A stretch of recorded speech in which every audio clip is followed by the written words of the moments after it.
And we are live. The SMT podcast. 8:20 in the PM at the time of recording.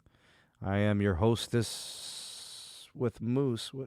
Oh, okay. I thought that was Tyrone coming in and then it just backed out. Anyways, I'm your host, the SMT.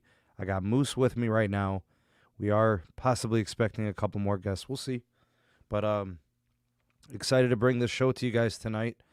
A bit of a random live stream. It was not planned. I'd say probably up until the last couple of hours. The situation is getting kind of hairy. And the reason I wanted to do the live stream, and I got Moose on board and I got Tyrone on board, possibly maybe Carlos comes through, is there's a theme that's developing at T-Mobile and I don't like it. There's a couple of themes I like at T-Mobile that are changing the way that they're perceived in the marketplace. But there's also some things that I'm not a fan of. And I've never been a fan of these things. It doesn't matter which company it is, obviously. I've called AT&T for their unsavory moments. I've called out Verizon for their unsavory moments. I spent an entire summer bashing Verizon for throttling me on my Legacy Unlimited plan. There were a few months where they actively throttled me aggressively, and I rode them for like 3 months. And, you know, AT&T, obviously, they've got a history, so I've called them out as well. And, you know, this is going to be one of those episodes where we take an introspective look at T-Mobile from the outside looking in, and I think there's some trends that are unsavory. And you know, to continue to utilize the moniker and the name The Uncarrier is just, it's not accurate, it's false advertising, it's disingenuous, and it's untruthful. And I can prove it. And I don't care what anybody has to say about it. Nobody has been as supportive of the T-Mobile network as me. And nobody was more supportive of the T-Mobile and Sprint merger than I. I had no reservations supporting that merger because I wanted to see T-Mobile, as they were, become powerful. But I don't feel the same way I do now. I feel terrible about the whole thing because I really believed that a certain someone was the uncarrier. We've been duped. We've been bamboozled. We have been run amok. We have been played. They sold us wolf tickets. And we ate him right up. So he's got sweaty armpits. I'll be talking more about that later. But let's start by introducing my co-hosts and guests. We got Moose here. Moose, appreciate you coming on, bro. Thank you. And thanks for taking the time. Tyrone of the Tech Life channel, appreciate you coming through, Bretta. Yeah, thanks for having me. Pleasure as always, man. We appreciate you. Let's start with the developing story. This continues to be a problem. The Dish wireless situation.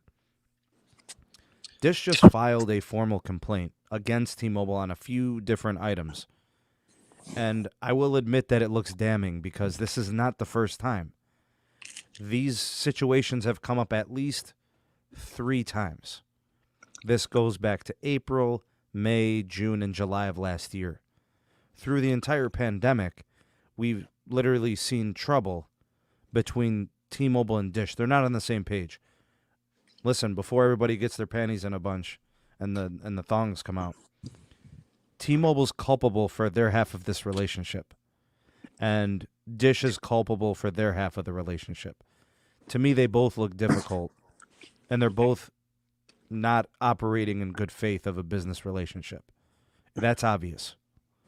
So Dish filing an FCC complaint is basically them bypassing any type of negotiations and dealings together. They're not cooperating.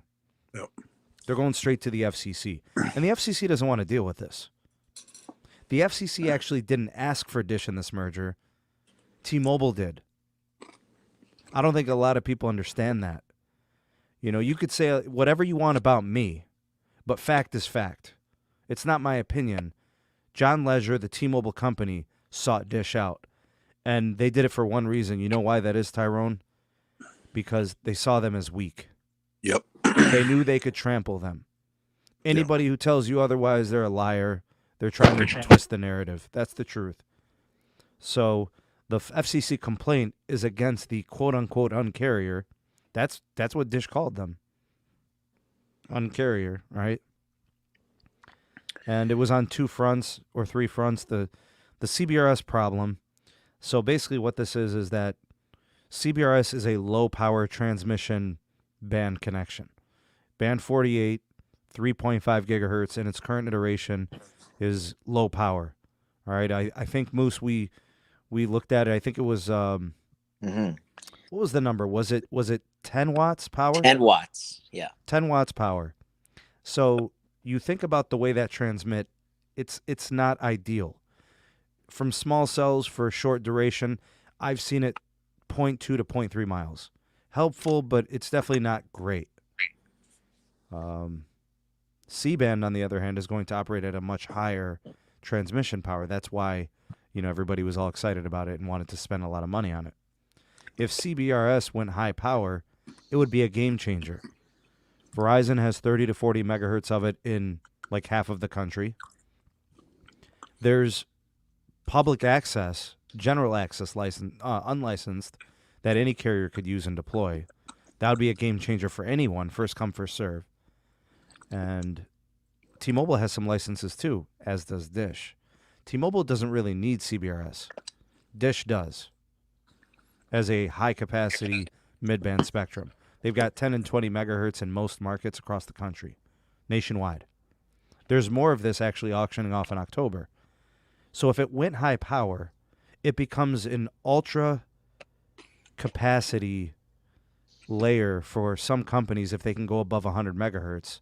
And then for others, like in the case of Dish, it gives them a decent capacity boost where they already have like AWS, PCS, and then they'll have CBRS.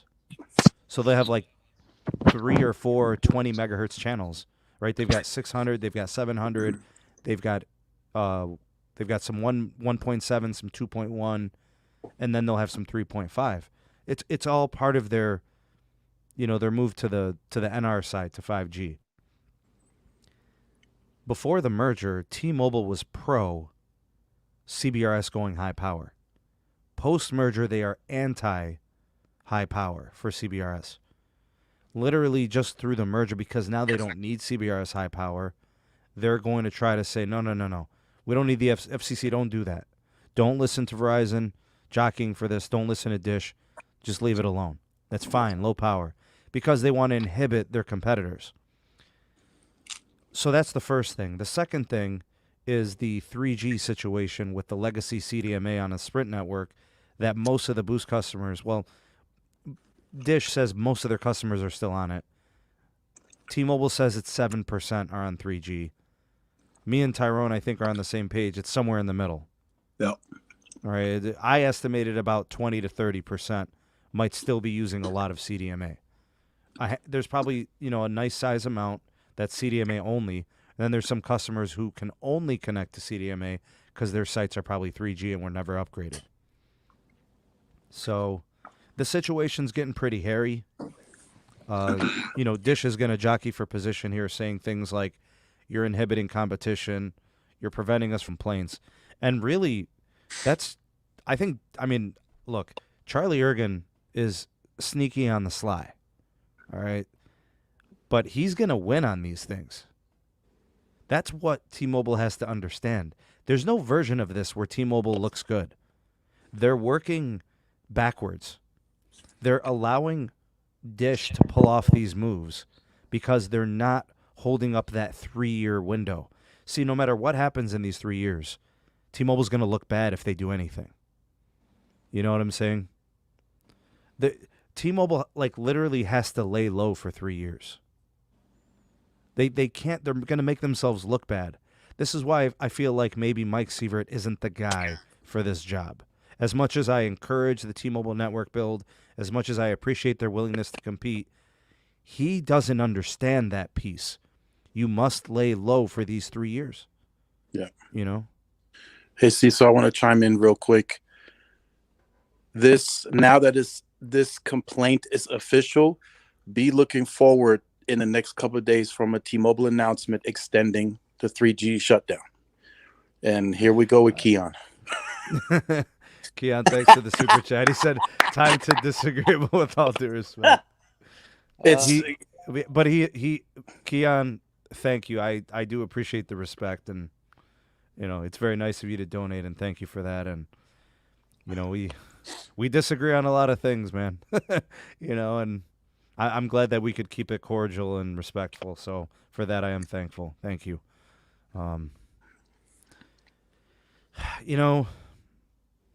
I've said time and time again that Dish is sneaky. Charlie Ergen is sneaky.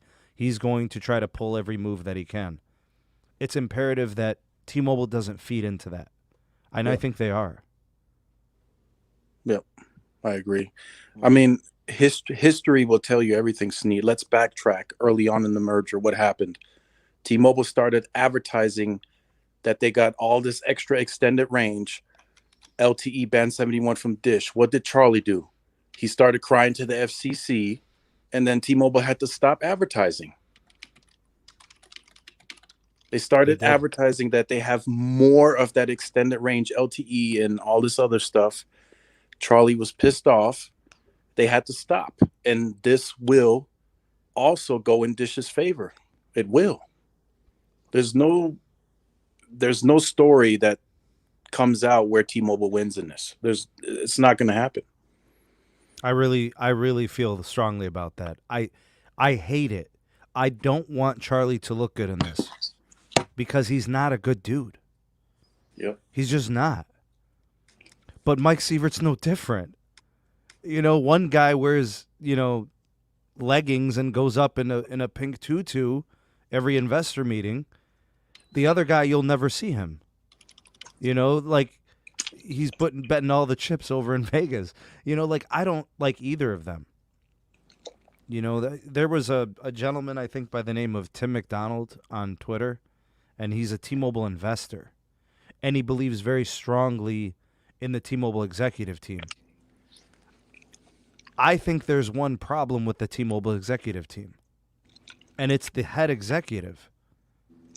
Since April of 2020, there have been about a dozen transgressions that have made T-Mobile look bad, and they've had to either backtrack or eat crow, and it's on him. It's nothing that Neville Ray did. It's nothing that the subordinate executives did. It's the head guy. He's responsible for these statements, these moves.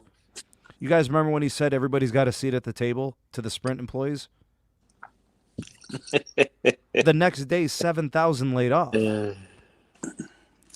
Who told him to do that? Did somebody put a gun to his head and say, lay these people off? Nope. So he's not John. And for them to try to act like he was initially, they were like, oh, this is the uncarrier guy. No, he is not. He is not. He is by far the worst successor that they could have had for John. And I don't know if this is how he wants to be or if this is the pressure of how he has to be. But that uncarrier stuff has to stop. The next person that uses the term uncarrier to describe Mike Sievert and their new company, you're in La La Land. You're on Paradise Fantasy Island. You're just not in touch with reality. Because these moves that we see are not that,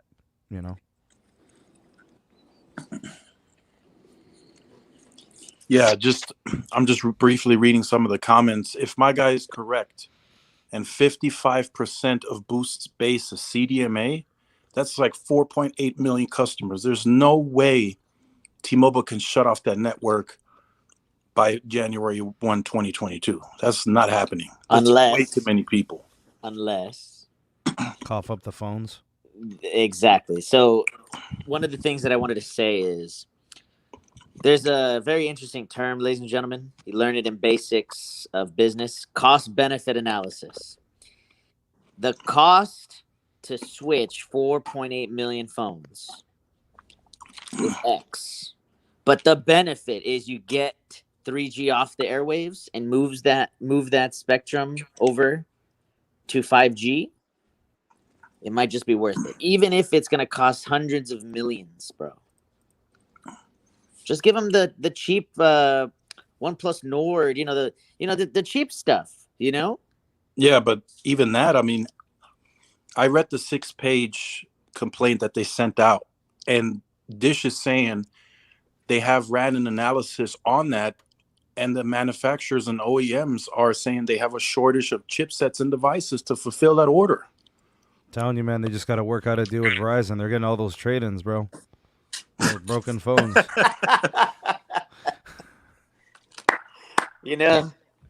Cha. Oh my God.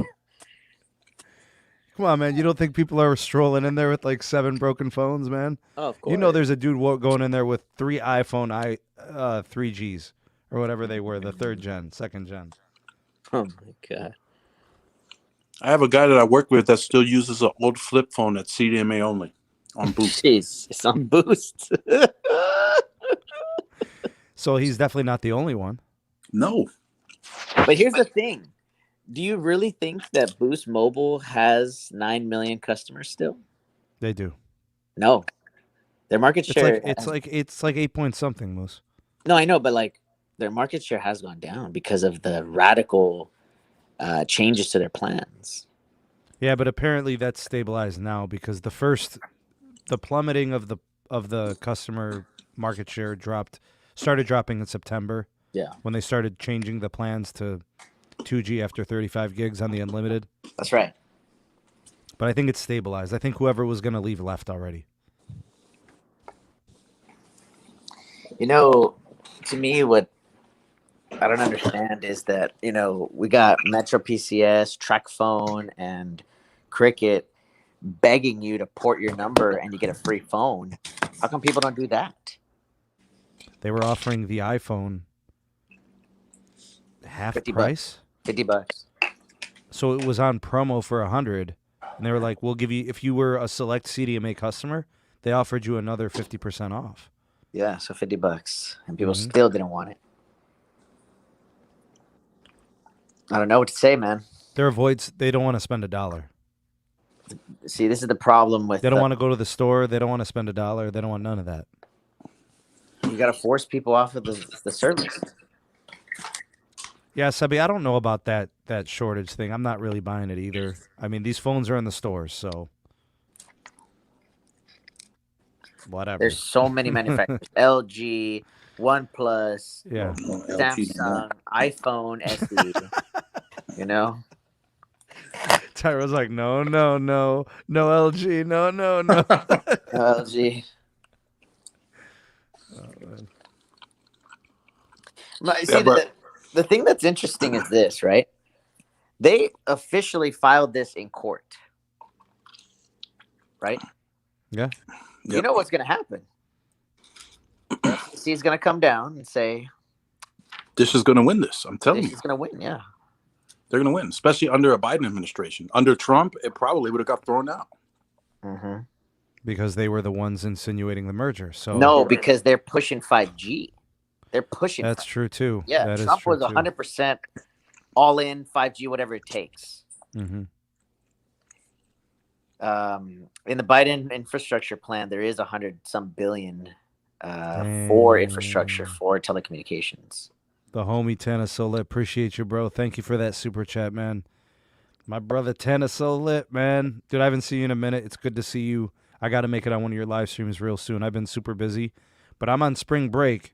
I am going to be working a lot at the bakery, but I'm going to try to make myself available for some streams and hopefully get on something real soon on your channel. So thank you, man. Appreciate that super chat, Tana. Yeah, I think back to when the merger was first approved and then when Dish kind of came into the fold. It's been bad. The relationship is not positive. There's no productivity. They don't move in a positive way. I think back to when Neville Ray and the T-Mobile executive team wrote a letter to Dish saying we're not going to pay for additional access after Charlie said, hey, glad you're enjoying the additional 600 megahertz. glad it's making your network better. We're happy to, oblige. But it's been 3-4 months, and now we're ready to set up a lease. And they said, no, we don't want to pay for it. It literally said it in the letter. T-Mobile does not want to pay.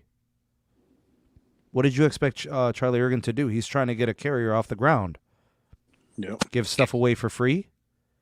T-Mobile won't give anything away for free to another carrier.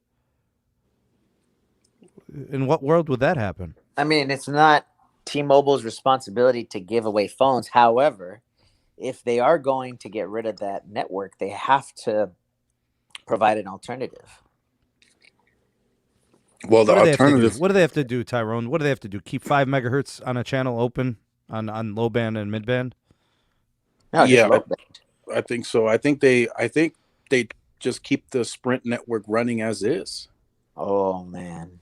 Yeah, so 20 megahertz band 41, 10 megahertz band 25, 3 megahertz band 26. Yeah, maybe. I mean, you're right, Cena. I think maybe they can cut down a bit more depending, and then slowly start transitioning out those users. I mean, it's really hard to do that in an abundance. I think Verizon has been working on this since, I think in the paperwork it stated 2016, and they're barely getting to that 1% mark where they have 1% left of their base on those older phones. So that took them about a good 5 years to work through that. So that's something that Dish is not going to be able to do overnight. It's just not going to happen. There's no way. They've likely been working on this since the merger last year, since it was closed. Dish has been trying to migrate these people into TNX SIMs and new phones, but it just takes time.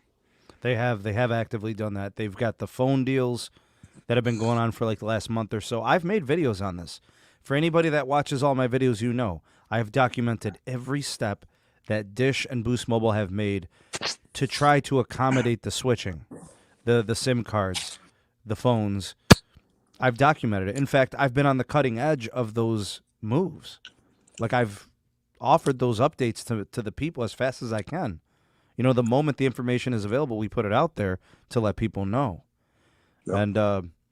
And, Keon, I did start the show saying that Dish and T-Mobile are both culpable. I did start the show with that, so I did not.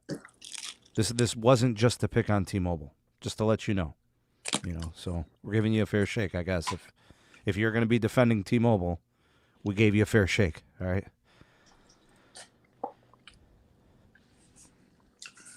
But just to throw that in there real quick, if the relationship is already going in a bad direction early on, what does this relationship look like 3-4 years from now when Dish's usage starts to pick up and T-Mobile says, hey, you're hogging my network, I need more money?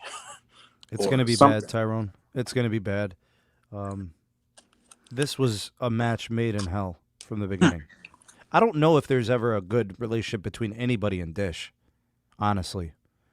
But like I was saying to Moose in the pregame, T-Mobile needs to tread water lightly. They can look bad in this, and I think Dish is winning in this, publicly. What say you guys?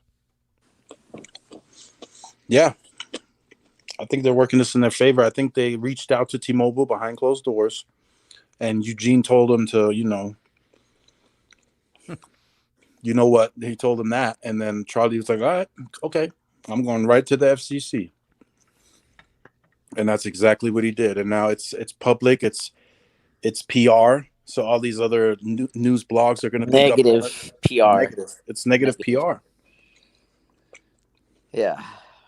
So but now I don't think Eugene was smart to go on to Liz Clayman's show 2 weeks ago and say things like it's only 7% of the customers. That's a lie. If it was 7%, then what leg does Charlie have to stand on? Nothing. He has obviously has proof since he went to the FCC that it's more than 7%. I'm thinking it's more like 20 to 30%. That's what I'm saying. My guy says it's 55% of that 9 million base. Still has confidence. Phones. Confidence. Yes. Confidence. 55%. That is absurd. And usually when you say majority, that means 50%. G. Gill, appreciate the super chat. I don't know if this is indeed 100% the case there, but in some markets, T-Mobile has some really, really fragmented and messed up 2.5 gigahertz situations. I don't know if Sacramento's one of those cities, but Tyrone, you can attest to this. Yeah. There is some real fragmentation issues with the BRS and EBS. Yes, every day that I look into it, I'm growing more confident myself that T-Mobile needs to buy more in that auction 108 to make it contiguous. In some markets, it's crazy fragmented. We're talking 2 megahertz, 3 megahertz, 7 megahertz slices of the spectrum. Bro, Mike Sievert's going to bully me in my own live stream. Look at this. Oh, no. No. Mike Sievert's coming in here. Many would be fine with that anyway. I don't know, Sebby. It seems high to me, but then I think about the consumer base on Boost Mobile. Yeah. They're a very conservative bunch. They don't like to spend money unnecessarily. They're frugal and they're careful. Yeah. So, and if in some cases they're low income, in some cases they're just not interested in paying more. And if I was told, and if it's a customer that doesn't have has a CDMA only device, then they have an LTE device that is not capable of TNXing. So that's kind of the Band 71. Maybe it's a 2016 phone or something. Correct. Yeah, some people have older. Hell, some still have Samsung Galaxy S3s on Boost Mobile. So, that's another problem too. Those customers likely have to eventually get out of those phones as well. Is it cheaper to continue to run the Sprint network as is with, smaller slices or whatever, or just give them new phones? No, it's not cheaper. No, it's going to be more expensive. They have significantly more expensive. Yeah, they're going to have rent cost. More. You got rent cost, right? You got maintenance cost, right? You got backhaul rent. Yeah. The lease of the backhaul, right? I guess the question becomes, how many customers do they need to serve? Because if the number is, like Tyrone is saying, 55%, we're talking about 4+ million. Yep. Can you pay for or subsidize 4+ million phones? Do these people even meet halfway and pick up the phones?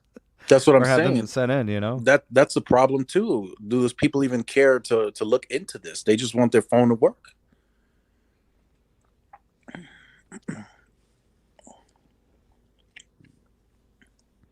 Who deals with this problem better?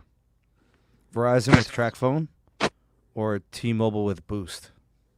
Well, T-Mobile doesn't own Boost, so I would have to say it's Verizon because they own TracFone because they can determine what moves are made. T-Mobile is reliant on Dish to make it happen. Dennis says the answer is to give them replacement phones. Unfortunate, but has to happen. Technically speaking, I say it is on Dish to ensure their customers have access. Not according to these merger agreements, Dennis. This is hairy. T-Mobile brought them into this. That was one of the first things I mentioned, Dennis, and it might have been before you came in. T-Mobile picked Dish. They picked Dish because they saw them as the weakest option. If Big Cable came in as a carrier, they would have been a legitimate competitor because they would be willing to spend more money. Dish has been actively looking for a suitor as an investor. And I think John always knew that, and T-Mobile always knew that, and they kind of were like, yeah, let's get Dish in here. Charlie looks bad anyways. And I don't know. No, the FCC did not pick Dish. That is not true. T-Mobile picked Dish. The DOJ actually had to get... Oh, and by the way, Ajit Pai hates Dish and hates Charlie Ergen. He's been a thorn in his you-know-what since, like 2013 or something? Yep. 2012? He didn't want no parts of Dish. He finally got Dish where he wants him, though. having to deploy the spectrum with penalty. Oh, he's gone anyways. Who cares? Nobody's left out of the merger anyways. Who's left? John's gone. Marcelo's gone. SoftBank is gone. The attorneys general are gone. Who's left? Who's culpable? Peter Adderton's right. Interesting question that Liz asked Mike here. Let me see if I can rewind. I'm not saying you will have to, but, government help, I'm not saying you will. Here we go. Credible business, and we're off to the races. Can you do it without government help? I'm not saying you will have to, but, President Biden says next it's the infrastructure bill. And are you hoping, just as Jay Timmons of the NAM just said, that there's 5G, at least some money allocated for that? Well, we'll make sure T-Mobile customers, whether it's home broadband or mobile, take advantage of any government program that's out there. And of course, we're all aligned on some of these objectives. T-Mobile wants to make sure that every corner of this country is covered with 5G service, so no one's left behind. Pause, and that's a big part of our story and why we're investing all this. Pause. When does he answer the question? He doesn't answer the question. The Mike Sievert way. Don't answer the question. Carry on. Okay, hold on. We're as a company behind in rural and smaller towns, and that's a huge growth story for T-Mobile. He ain't lying on that one. He's not lying. That have never had it before, have never had our lower prices or better value propositions. Man, that's going to be fun because a lot of these places have never had access to what we have to offer before. Our market share in smaller markets is only in the low teens, and we're at versus our 30% share nationwide. So we have a lot of room to run. You guys are coming up on the 1-year anniversary. But he didn't answer the question. Sprint. And part of getting that No, he didn't answer the question. merger pushed through Here we go. was that Sprint had to shed or sell to Dish the Boost network that they had, which is pretty much sort of the prepaid network. Now we're hearing, at least from the founder of that company, She doesn't know what she's talking about. Adderton, whom I know you know well, Mr. that Adderton. this has been a disastrous merger. He was on the show yesterday saying it's a mess, specifically because you guys are about to get rid of the slower cutoff. His armpits are real sweaty right here. And that's what Boost customers are on. Here's what he said, and then I want you to clarify. We're going to see millions and millions of Boost customers who are basically supposed to be protected, not protected, are going to be cut off. If they don't get a new handset or a new SIM, they're gone. And guess who's going to be sitting there waiting in the wings to pick all those customers up? T-Mobile. T-Mobile. What is the plan for the Boost customers? And have you had conversations, Mike, with the FCC about making that happen? And I know you don't control that because Dish owns it now, but you guys are about to sort of cut off that 3G network, are you not? He's about to swerve this And question. by the way, all that you just played, it struck me as a bunch of completely fact-free assertions by a guy looking for a little attention. I mean, the truth of the matter is of the 9 million customers that Boost has, give or take, by the end of this year, almost 90% of them will already have a handset that's totally compatible with T-Mobile's network. Hold up. He just said from the 9 million, 90% By the end of the year. How does he by the even know that? end of the year. Hey yo, let me hit you back up on top. I can't delete these fools. Let them know that I'm talking to CDMA phone post. What's happening? My bad. You on that CDMA lows. Bro, Hell this yeah, guy yeah. is talking blasphemous right here, man. Bro, what are you talking Blasphemous. about, bro? Oh, CDMA, my baby. God. Oh, damn. Dude, the guy literally just said 90% of all Boost customers will have a 5G capable phone by the end of 2021. Yeah, that ain't happening. He's on record right here. Okay, Oh, let me continue. Having anything unplugged, and then by the time we actually fact-free assertions by a guy looking for a little attention.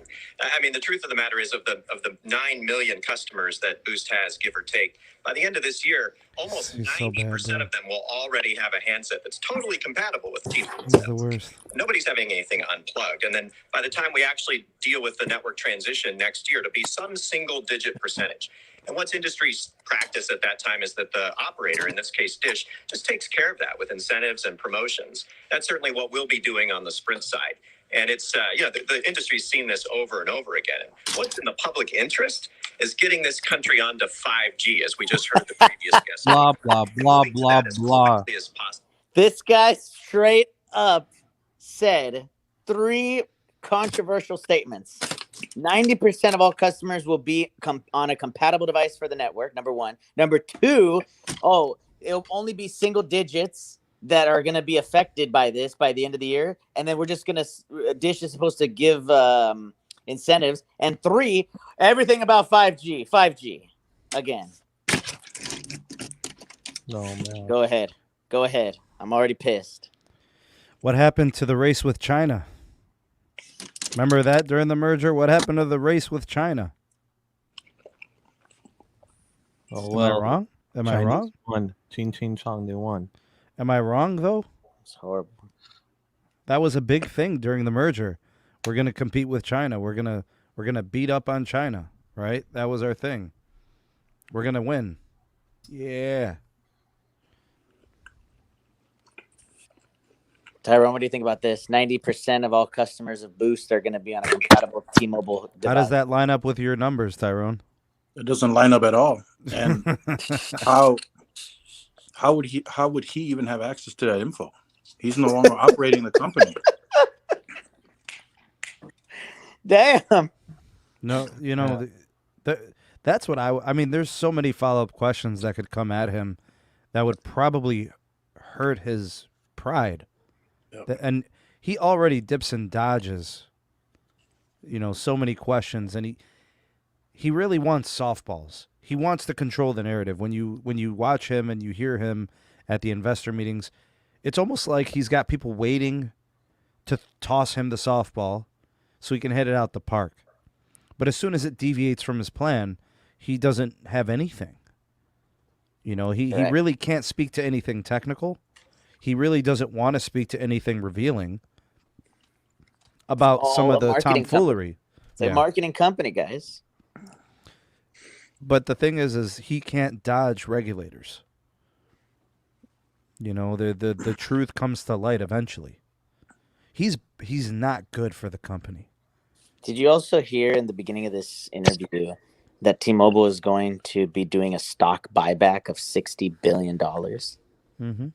How the hell are they going to afford the $60 billion? By cutting CapEx every year for the next 17 years. Why do they want to buy it back for? What's the point? Value. It adds value to the company. Yeah, it makes their stock price go up dramatically. Yeah, but if they're going to do that, they need to start offering a dividends and get some real investors in there.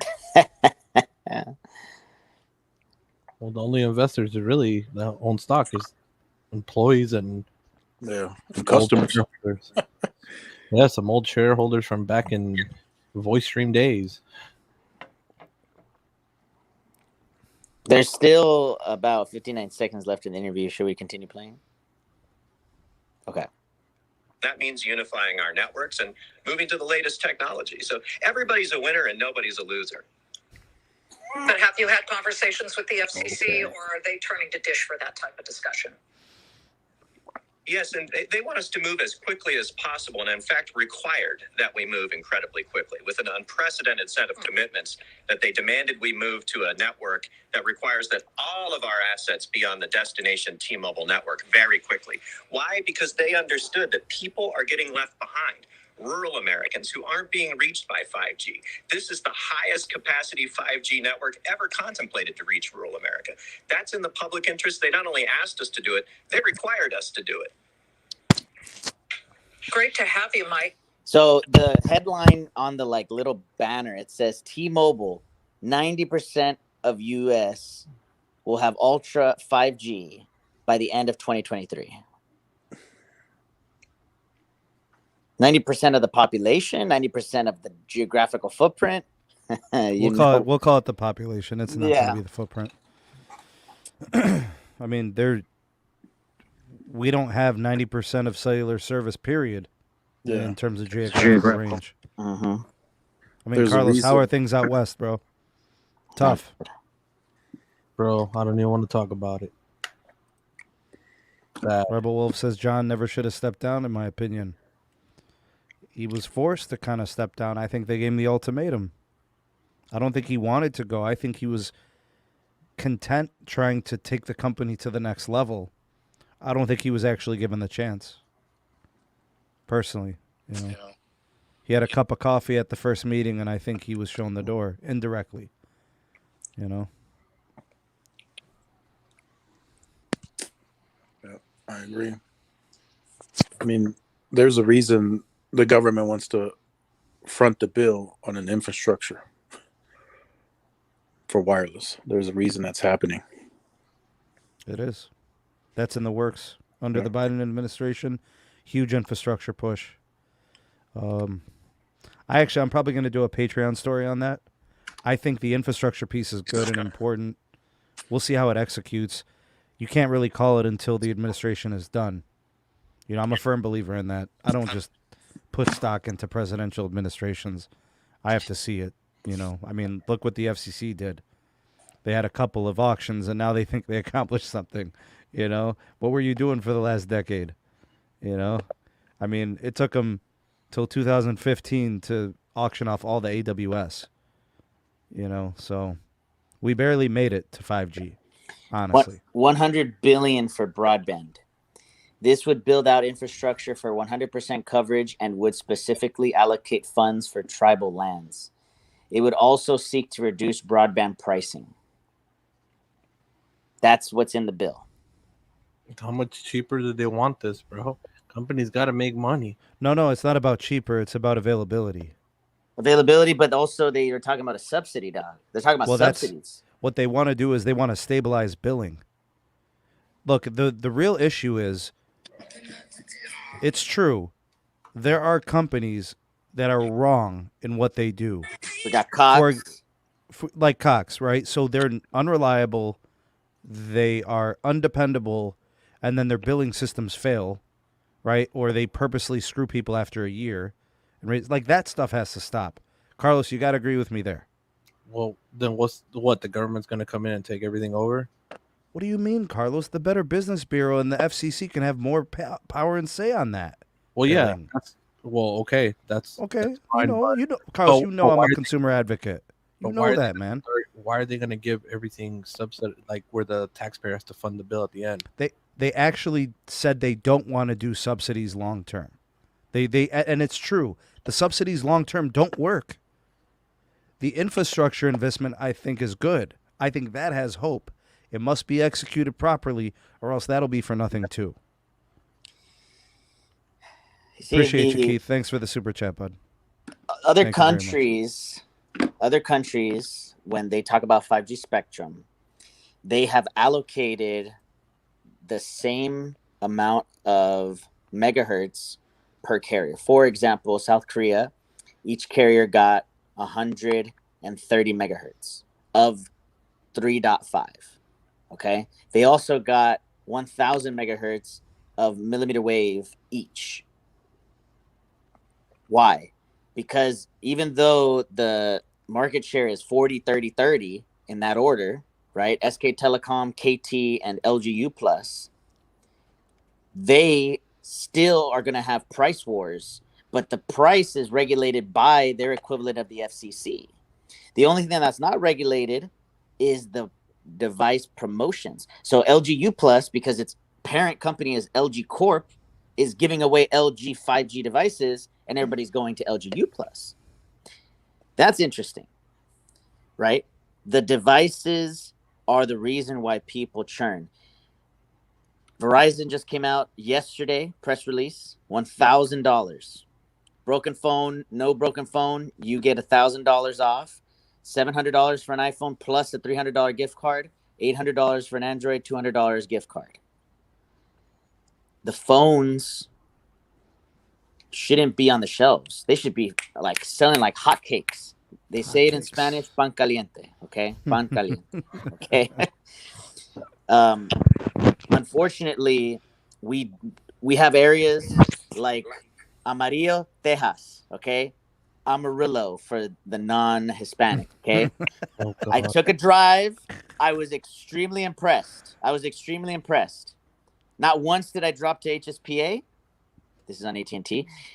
Multiple sites had 5G low band, LTE or 5GE all the way through. T-Mobile non-existent in some areas. I mean, come on. Can't be the case. Dennis brings up the cost. He says affordability is the issue. 400 megabit per second internet I have in the city is $60 for me, and with Armstrong it would be $110. And I don't even know who Armstrong is. Sounds like a regional carrier of some sort, or a regional home ISP of some sort. That's a striking cost differential. That's double. So that's a little high, Los. But I'm not even one to tell a company how much to charge. I'm very much against that, actually, Los. I have to agree with you there. I don't think we need to tell the companies what to charge, but I do think companies should not be abusing bills from month to month or from year to year. You know, I think that stuff has to be stabilized. I got a perfect example for you guys. Okay? Well, if this is one, if people weren't demanding $15+ an hour minimum wage, a lot of these companies will not have to raise pricing. That's where a lot of it comes. It's wages. Think about it. You got to pay these techs this money. You got to pay these customer service people this money. So when you're doing all that, guess what? This higher cost, it got to go somewhere. Carlos, they charge $100. They charge over $100 for a service call. I've never been charged a service call. I don't know. We got the same company. I've never been charged a service call. Why do you think I'm in this whole FCC thing? They say it, but when they come, the guy never. So if they say it, that's what they charge. They're not charging you, but you're an exception. They refused to come here and fix my until I called the FCC. Which it shouldn't have been that. That's true.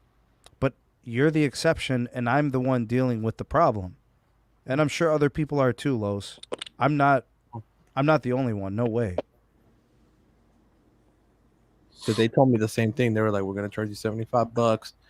We'll put it. It'll be on your next bill if it's inside wiring issues. If it's outside, there's no charge." That's what they told me. I was like, "Okay, come through, get it done. I don't care. I just want it fixed." The technician that came out was hella cool, bro. At the end, he was like, "You know what? There is some issue with the inside too, but I'm gonna just write it off." He was like, "Don't worry about it. I got you." It was like, "You guys been having this issue for a while. I can see here. No charge." So it depends on the technician too, bro. But yeah, it shouldn't be a thing, but it is what it is. Let me tell you this, guys. Over there in California, we have a monopolistic situation where a lot of neighborhoods, they don't have two options. They just have one option for the ISP. The majority of Southern California, Spectrum, okay? And they are charging ridiculous rates. $135 now for gigabit internet. But here in Dallas, there's a lot of places that have up to three providers that you can choose from. So now it's a price war. When you have multiple competitors, you will fight for that customer. The lowest to the bottom will always win if the service is comparable. That's part of the $100 billion infrastructure bill too, Los. They're incentivizing new competitors. So they're encouraging new companies to step in and build where there are customers who are unserved and underserved. I actually think that's probably the most important piece that we overlooked. There are places with no ISP option, like HughesNet. You know, what's the other one? It's Intelsat. Is that the other one? No. Those can't be your only options. Yeah, Telesat, those can't. like that. Yeah, those can't be your only options. They're horrible. Starlink is coming. Well, Starlink is legit. It's coming. Yeah, but I feel like there needs to be more than one Starlink. You know,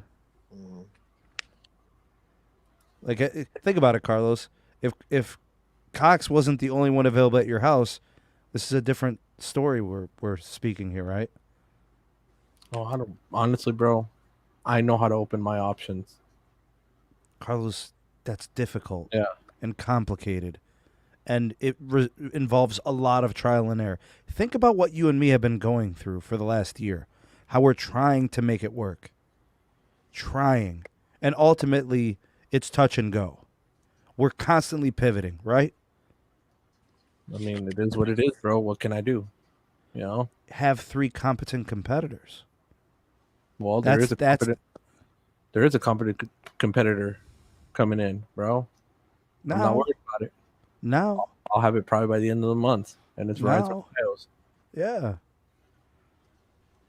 They're laying fiber down in my street right now, in my community. How far along are they? They just touched my street this morning.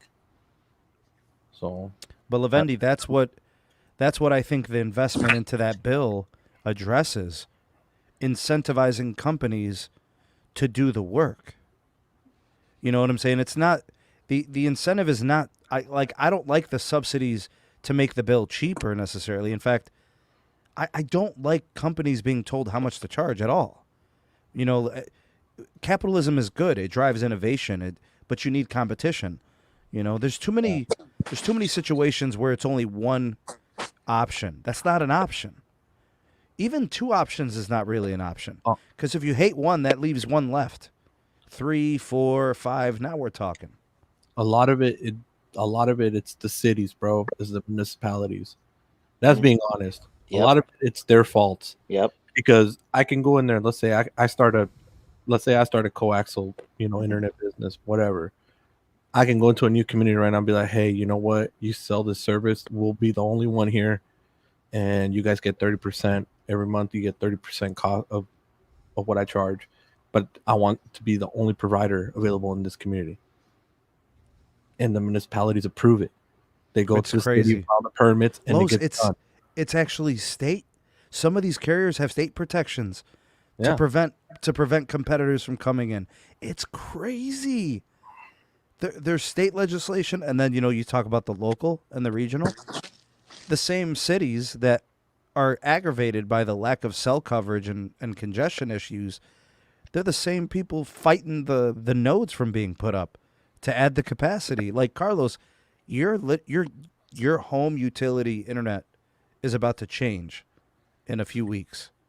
You're going to have gigabit speed to your house wirelessly. Could you imagine wired. when I'm going wired and wireless. What are you talking about? But you get what I'm saying? Like it's transmitting to you through a wireless connection, then you're going wired. If they give you Fios, it's a different story. I'm getting regular Fios, native Fios, hardwire Fios. You do know that when they upgrade the modems and the gateways for Verizon, you'll be doing multi-gig speed. If I'd rather get wired than wireless. No, I understand, Los, but you'll also get more speed on the wireless. I mean, that's great, but I'm more excited for the actual hard connection. I would be too. Yeah. Because wireless. Although 2 gig speed's pretty cool, though. C-band, millimeter wave. Well, yeah, I mean, that tickles the fancy a little bit, right? But it's just something that, once everybody in the neighborhood gets it, then what? It will take a little hit, so it'll never be the same as fiber. There's going to be times where everybody's going to be trying to stream something at like 5 to 11 p.m. and even a millimeter wave node will become congested over time. No, it won't. You really are going to... Bro, even a gig connection can get congested. It's not going to be a gig, though. Of course. Right now it's 3.2. Verizon is using... And that's half the spectrum. I'm going to tell you this right now. The guy I talked to the other day, they're laying down here in Vegas 864 strand fiber. 864 strand, dude. Dennis, I'd like to have you on the show sometime very soon. I'll reach out to you, Dennis. Think about it. Each connection can handle 2 gigs. Do the math. Usman, what up, bruh? Yeah, Los, it's C-band's going to do a gig. And they're saying they'll be able to do that at 60 megahertz. I don't know. You guys think that's doable at 60? Easy. Okay. Because they're going to run at NSA for a while. But at standalone? Standalone, maybe. So it's going to be close? Yeah, it's going to be close. But if you aggregate on standalone with millimeter wave, you'll never fall under a gig. Yep, that's true. And multi-gig. I know this is rare. This is very rare for Verizon, but in El Paso they do have 71 megahertz of low band because they have the full 50 megahertz of band 5 here. So they could aggregate standalone low band and mid band here if they wanted to. I read that piece on Fierce Wireless, and it looks like they are going to do that.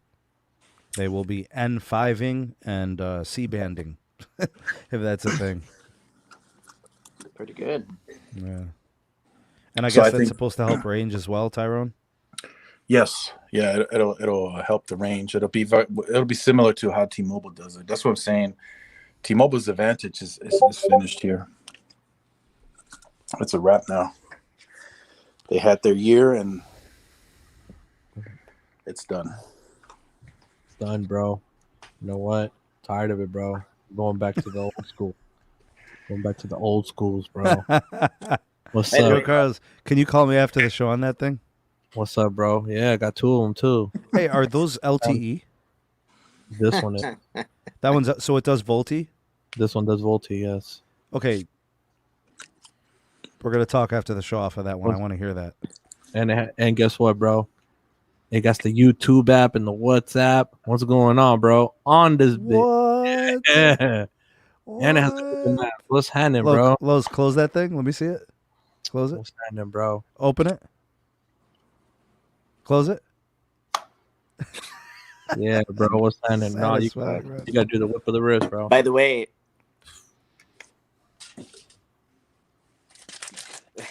Sneedman. Yo, man. I got breaking news, which has been overlooked.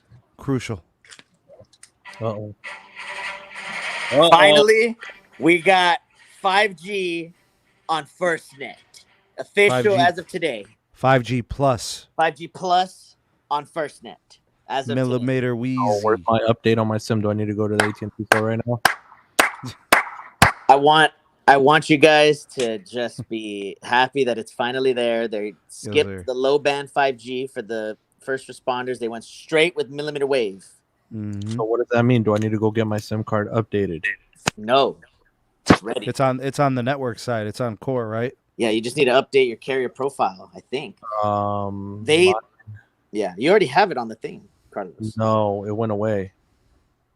Well, we got to refresh it. Not a big deal. But my point is this, guys. Is there like a breaking news music that we could play every time Moose does something like that? Let me see. Let me see. Let me see here. Yeah, there's not much 5G plus. That's true. Got a little bit in the CLE. This is CNN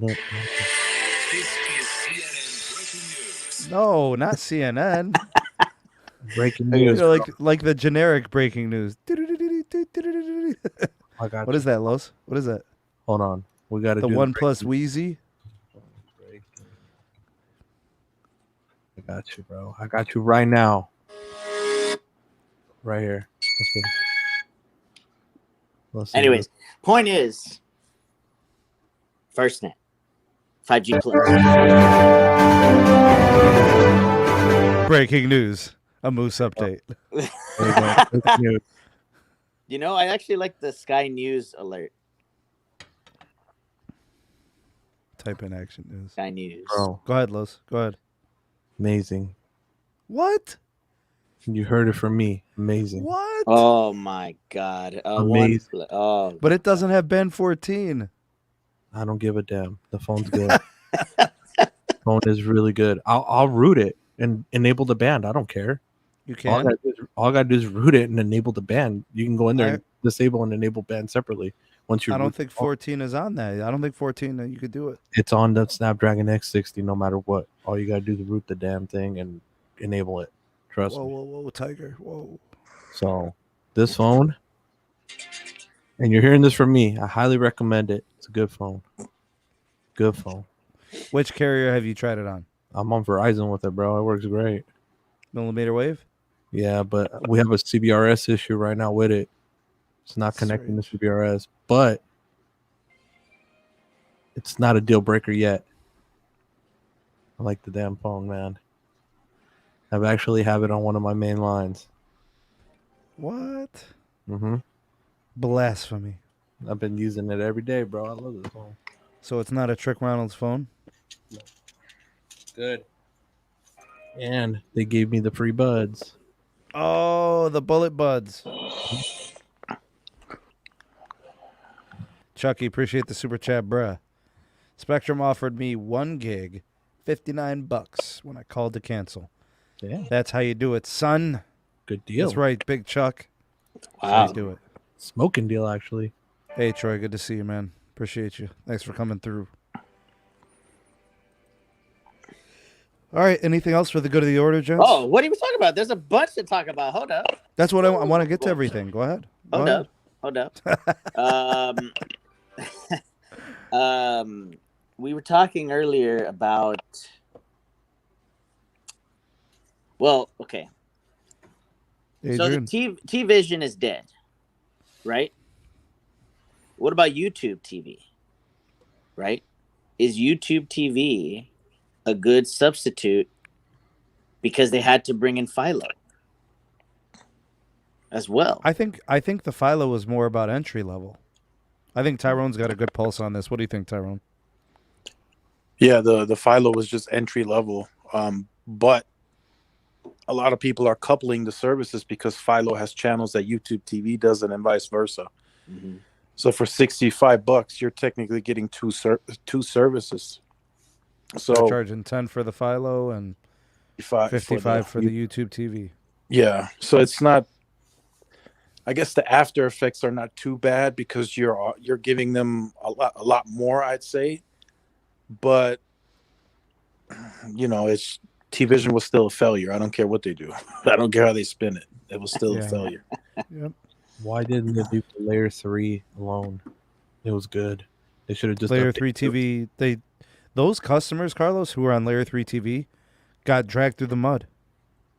It was good service. Well, I'm not gonna knock it. I know Pete knows his. Loved it. The 400 employees got dragged through the mud too. They're out of work. Yep. What do you think they did, Tyrone? You think they gave him some sort of compensation, early retirement or something? Yeah, Settlement? maybe a severance package and sent them on their way. Maybe they got some positions within the company. Other than that, that's it. Yeah, they gave him the early boot right out the back door. What could they be possibly doing at T-Mobile? Because all they're doing is redistributing YouTube and Philo. Shit, I hope they move them to call centers because they need them. Oh man, hold on. So what's up with them selling the title thing? Oh, hold on a second, bro. How you gonna go from an innovative technology company to a call center job? Hi, this is tech support. How can I help? Hey, how do you answer? Hi, I used to work for Layer 3 TV. I was an innovative software engineer. Now I'd like to help you with your T-Mobile home internet problems. Go ahead. It's T-Mobile just gave it as an offer, man. They just said, "Hey, you want this job or not?" That sucks, bro. Might as well turn him into a pickle, bro, like Rick and Morty, bro. Might as well just turn him into a pickle. Morty, eat the pickle. Hey, Big Pete, what's up, brother? Yeah, he's been dragged through the mud. They gave him a free month or something, or a couple of months of YouTube TV. But it doesn't matter, bro. He got consumed in this whole thing. Yeah. He'll never really be satisfied. He's never going to get what he really wants or what he deserves. What he really wanted was that Layer 3. Because that Layer 3. Yeah. Dude, he was paying $86 a month for like 300 channels, a ton of movies, like a ton of 4K content, tons of stuff. They were matching AT&T fiber offer. I chose AT&T. I think because he probably got the HBO Max thrown in there. Probably. See? Pete wanted the tech. Spoken from a true engineer. You know, as a developer, you want the tech. You know, you were getting that incredible 4K content with low-level bandwidth. It's incredible. Thanks for that super chat, Chuck. Appreciate you. So, Tyrone posted a video, and Carlos alluded to it as well. So, title. What's going on? Why would somebody sell title? That could have been an amazing bundling opportunity. Yep. I don't think it was selling, dog. Yeah. You think that Square, aka Jack Dorsey, is going to be able to make it sell? I'd rather give Jack it for Dorsey. free, dog. Yeah. No, I just think that from what I was reading is that that's kind of the partnership that Jay-Z created with him. So, but T-Mobile wanted no parts in it, so they just sold off their 33% shares that they, got from Sprint. But I still think that was a missed opportunity. Instead of launching T-Vision and doing all this other stuff, I think they could have just added more value by adding title to their plans. Exactly. They do have that partnership with Pandora, Isaac mentioned. Big shout out to Obed. Thank you for the super chat. YouTube TV had good content, but it doesn't have 4K. That's true. And I have it with Fios. That is 100% true. The YouTube TV is a generalist way to get TV. It's not a specialist way. There's no, incredibly premium feature. Maybe you could say the unlimited DVR, but what service doesn't have unlimited DVR at this point? They've added more content, but they've raised pricing. So, there's a lot of different things to point to there. The last time when I used Pandora was in 2007. No. It's been a while since I used Pandora. I mean, I'm not saying it's a bad service. I just have no care for it. It's not popular. Spotify? Yeah, Spotify and Apple Music are the two top ones, I'd say. I use Apple Music, and honestly, I started getting into the title because these guys kept pushing me into it. So I have fidelity stuff. Dude, it sounds really good when you're slapping in the car with it with sound system.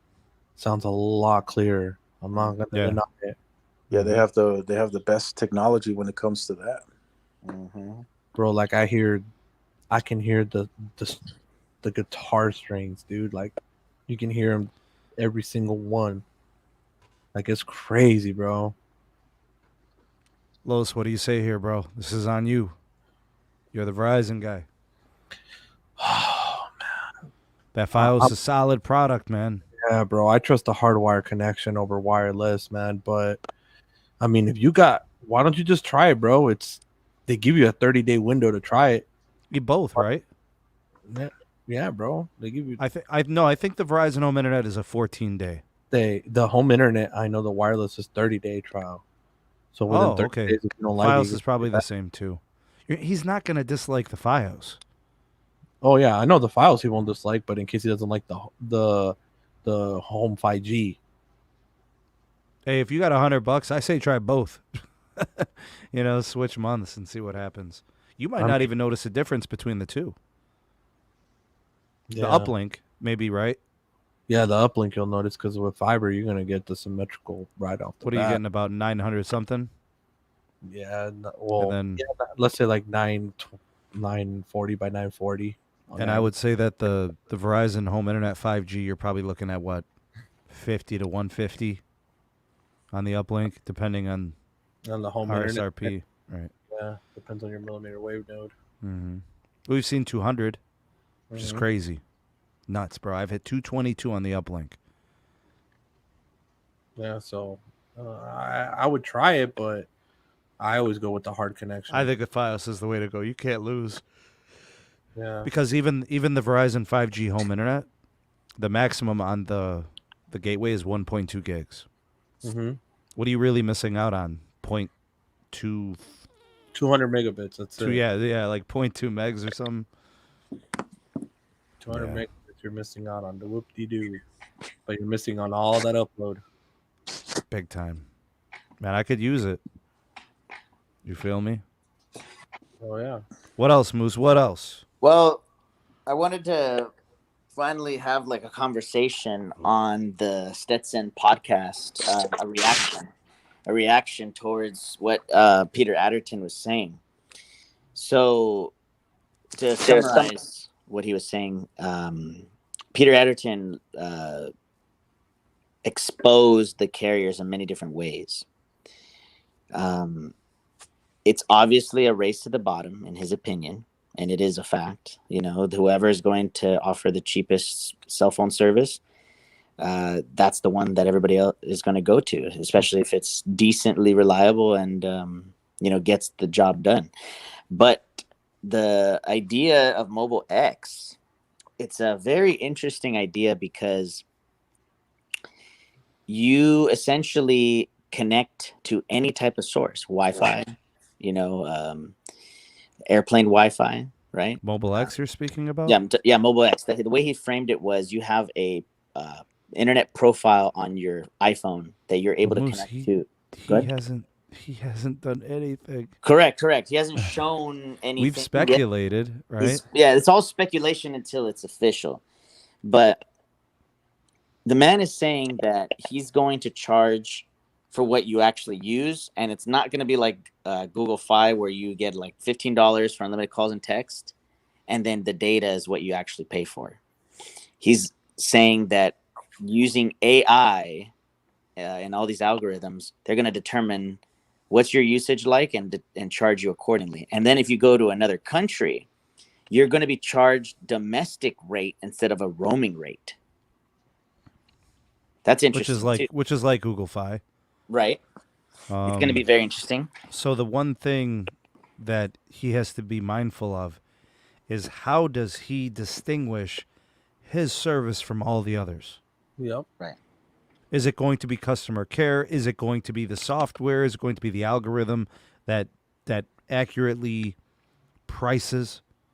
I think it's the combination of like a visible app, right, where you can just have an eSIM profile, set it up within minutes, and then boom, you're up and running. On top of that, Sneed is going to get fiber in June, July timeframe, so it's coming. It's coming. Just saw the super chat. Big shout out to Obed. Appreciate that super chat, man. He's got a couple of us for us, so thank you. I already have the FiOS. I can tell you guys that Verizon Wireless Home Internet won't work in urban cities like Boston, New York, and LA.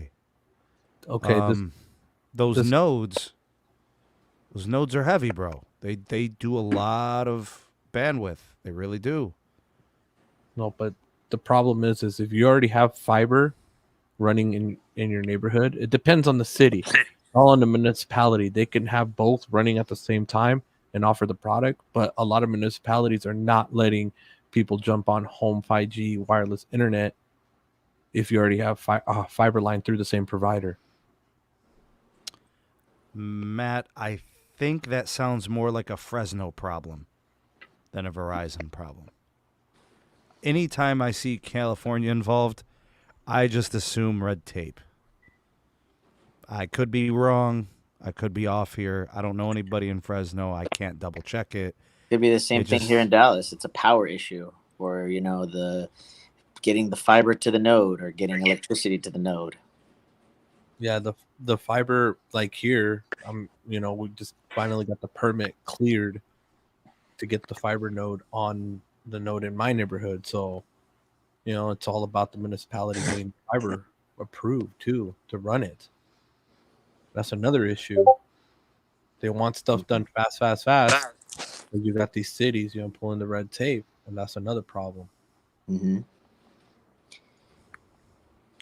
So you gotta love Pete, bro.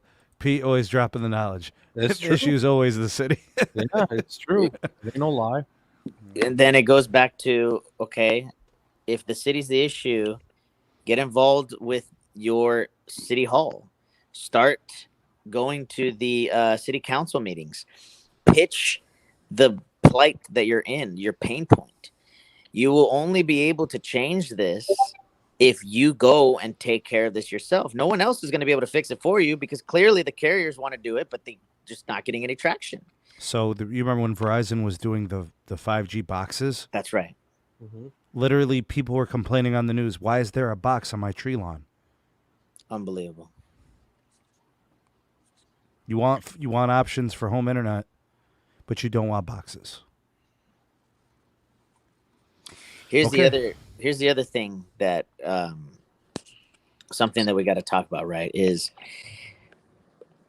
Q1 ended yesterday. Q1.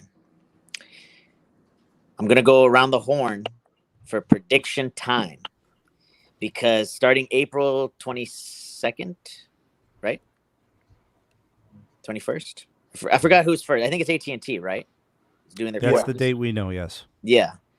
AT&T is going first, then Verizon, and T-Mobile. I'm going to go around the horn. We're going to predict the numbers. And we're going to predict them based off of the facts that we know. Right? Oh. The facts that we know is Verizon just launched a promo, big promo, to get people to come. And for retention, 1 and 2. T-Mobile, I haven't heard much about the free lines, but you know they're there. Oh man, not the free lines. The again. free lines BS. And AT&T is doing the same thing about 700, and all that. So, Carlos, let me start with you. Well, What's your real quick. predictions? Okay. Big shout out to Obed. Thank you for another super chat. Appreciate your generosity. T-Mobile needs fiber badly. They are constipated, losing money. Yes. And Big Pete, hopefully you do end up on that fiber board. I know you'd make a difference in your community. You're a good dude. They'd be lucky to have you. And PA Tech says, why is there a box in my yard? Box gets removed. Why is my internet so slow? Yeah, I can imagine that situation. Go ahead, Los. Carlos, predictions. Oh, so what are we going? Numbers, right? Yeah. Let's go. Verizon start with Verizon, then T-Mobile, then AT&T. No, you want me to do it like that? All right. Verizon, I say like 250 max. Max. Wow. I'd say that, yeah. I would say T-Mobile. I mean, they count the Sprint stuff, so you might as well just another mil because they count the Sprint. I swear I was gonna say that, bro. That's crazy. God. I swear I was gonna say. I mean, in reality, it's probably like three, 400,000, but they like counting Sprint, so we'll say a mil. Okay, so God, bro, are they gonna be counting Sprint in 2025? I feel like they will until they're all gone. Then I don't know what they're gonna. Maybe they'll count Dish stuff next too. Who knows? until they get their own game going. But all right, and then AT&T, bro. I do see about 1.2 mil with AT&T. I do see it. Jesus. And the reason why I see it, they were very aggressive on that promo, on the buy one get one free, buy one get one half off. They did another one like that, and then they were really just going into the AT&T stores, bro, just to grab like a case or something, and just seeing those 5 to 15 line T-Mobile accounts getting ported over right then and there. Yeah, I can see 1.2. Okay. Sofac, I don't think they want any parts of breaking it down like that. That no looks so good. What's up, Z Woods? Appreciate that super chat, bro. Thank you. Yeah, Z Woods. I don't know if there's really any expediting you could do at this point. The packing and the unpacking process. The clearance. I think December's it. I think the December-January timeline is realistic. Maybe. I know Verizon's been pushing AT&T heavily on the clearing, so because they're working together. And remember, part of that 40 megahertz deal was that AT&T's got to do some of the legwork. Mm-hmm. So I think it's more of a money thing, though. Yeah, to help them with the money, basically. But it's no joke, Los. But I think AT&T has a way to where they can get some of it cleared, and especially in the markets where they really desperately need it right now, like Dallas. I can see it happening pretty quick, and New there's some LA. Oh, speaking of which, Tyrone has breaking news on C-band for Verizon. You want to share some of that, Tyrone? Yes, C-band is already going up in LA. Yeah, I already know that there's 6 sites right now that have it. It's already going up. I heard about that a couple days ago. 6 It's sites. already going up. Hey, Sneed, I sent you some pictures in DM with kind of that scenario where that one person wakes up one day and they got a millimeter wave node in their front yard.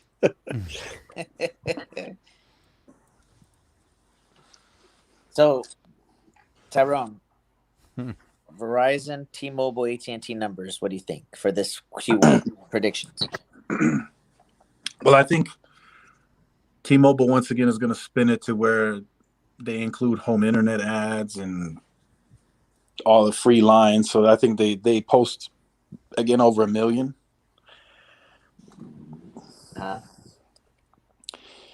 think AT&T is going to be the interesting one because I think fiber is going to start spiking for them as well as wireless. So I think AT&T is going to be at the 800,000 mark again, maybe a little higher, maybe 850. And then Verizon is the one I'm unsure about. I think they come in at maybe lower volumes, maybe 300,000-400,000, and that might be pushing it.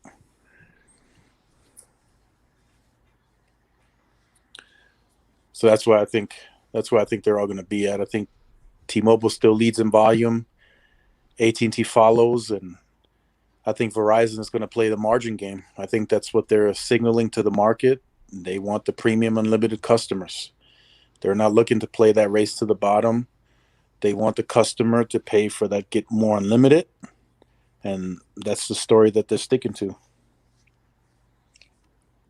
So I'm only going to predict 2 of the 3.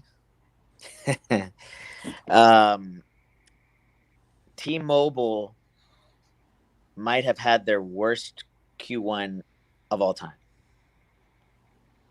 I'm going with 400 to 500,000 net. Verizon will have their worst Q1 to date. I'm predicting 85,000 postpaid net.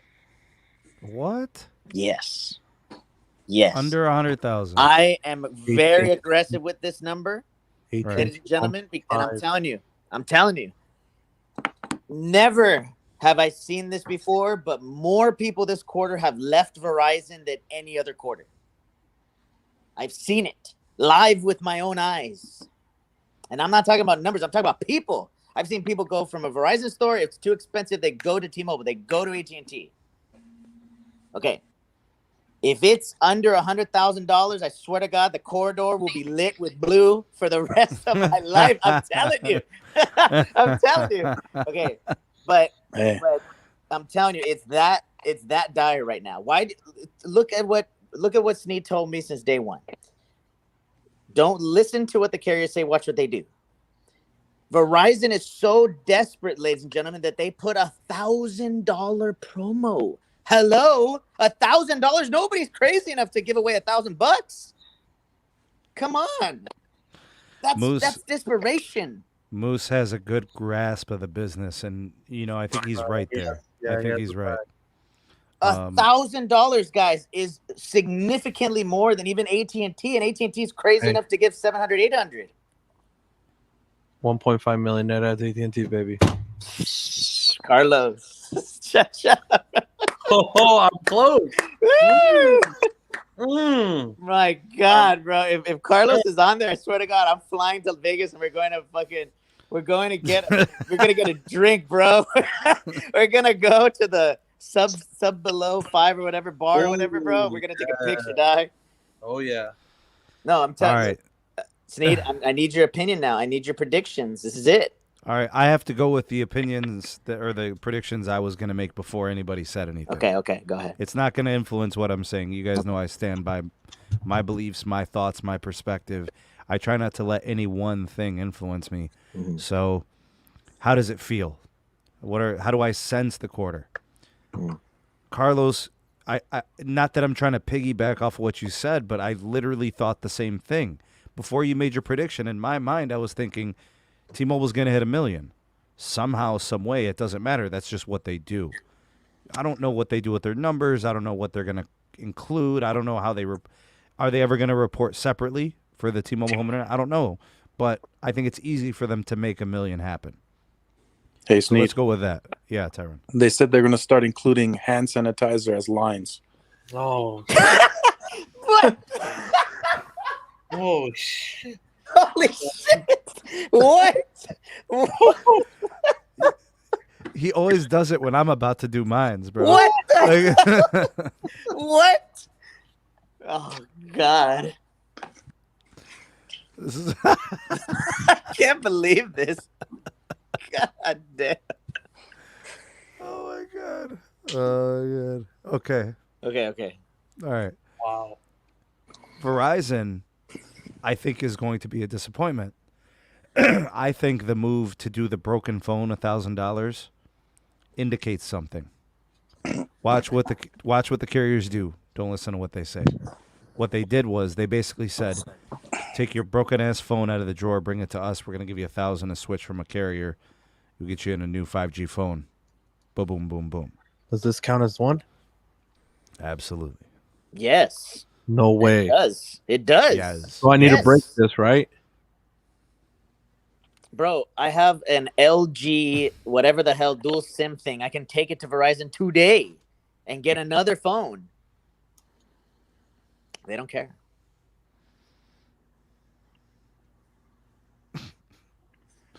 So I'm gonna go Verizon with a disappointing quarter.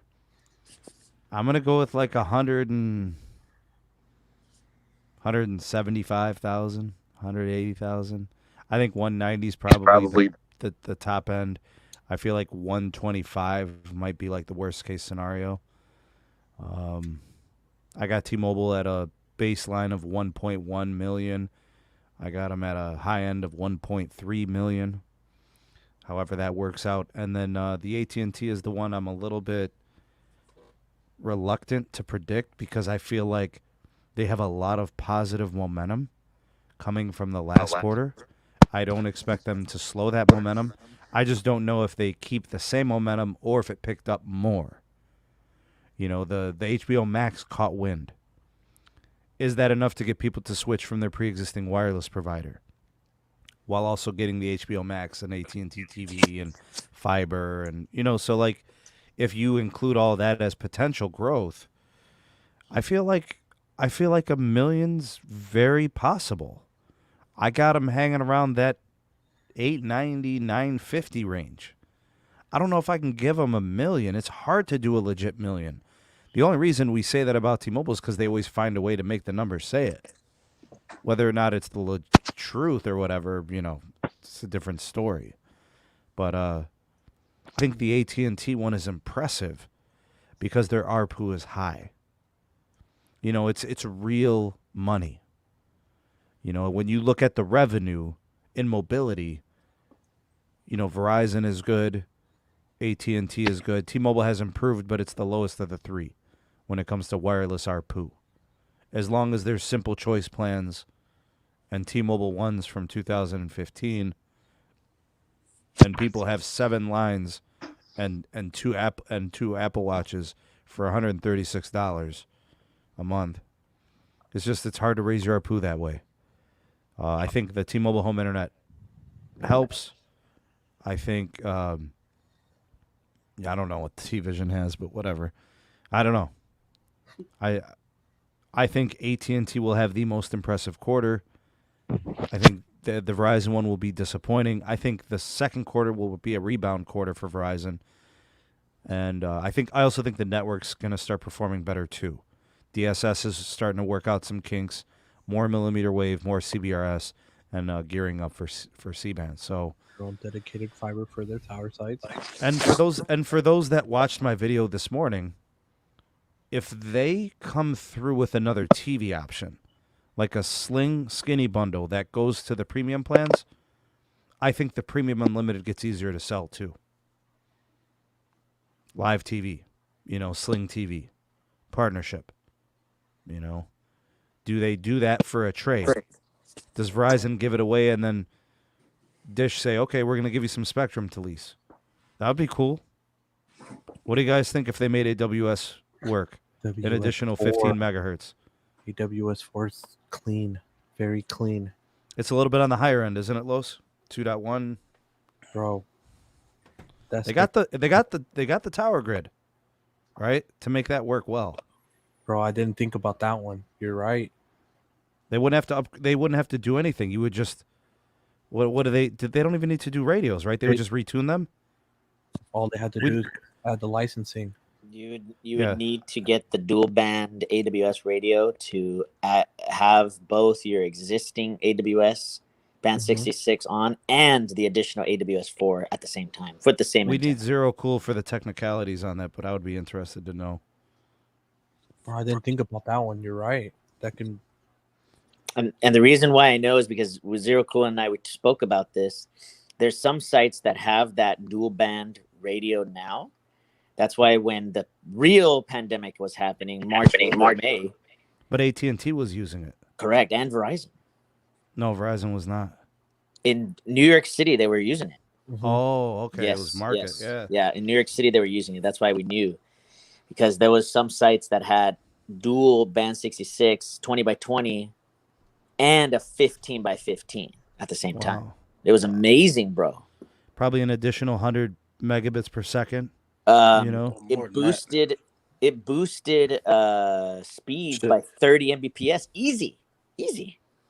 Shit, in El Paso, it was massive, man. When they first launched AWS4, 20 megahertz, AT&T here, I think speeds like damn near tripled. I was getting 300-400 megabits per second, where I used to only get like 100. which they were just doing that for kicks, right? They were just like, yo, people are using their phones more, maybe consuming more video. We can do it. What they transmit for about 2-3 months? Yeah, I think so. That's all it was. And then they took it away. I remember I was sending Moose screenshots of speed tests. He was like, the hell happened? I was like, they added that AWS4.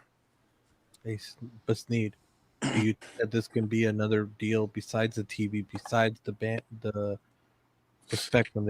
They could offer the spectrum to maybe write an MVNO deal included in there. We'll let you use the spectrum. We'll give you the TV. So what's the T-Mobile deal for?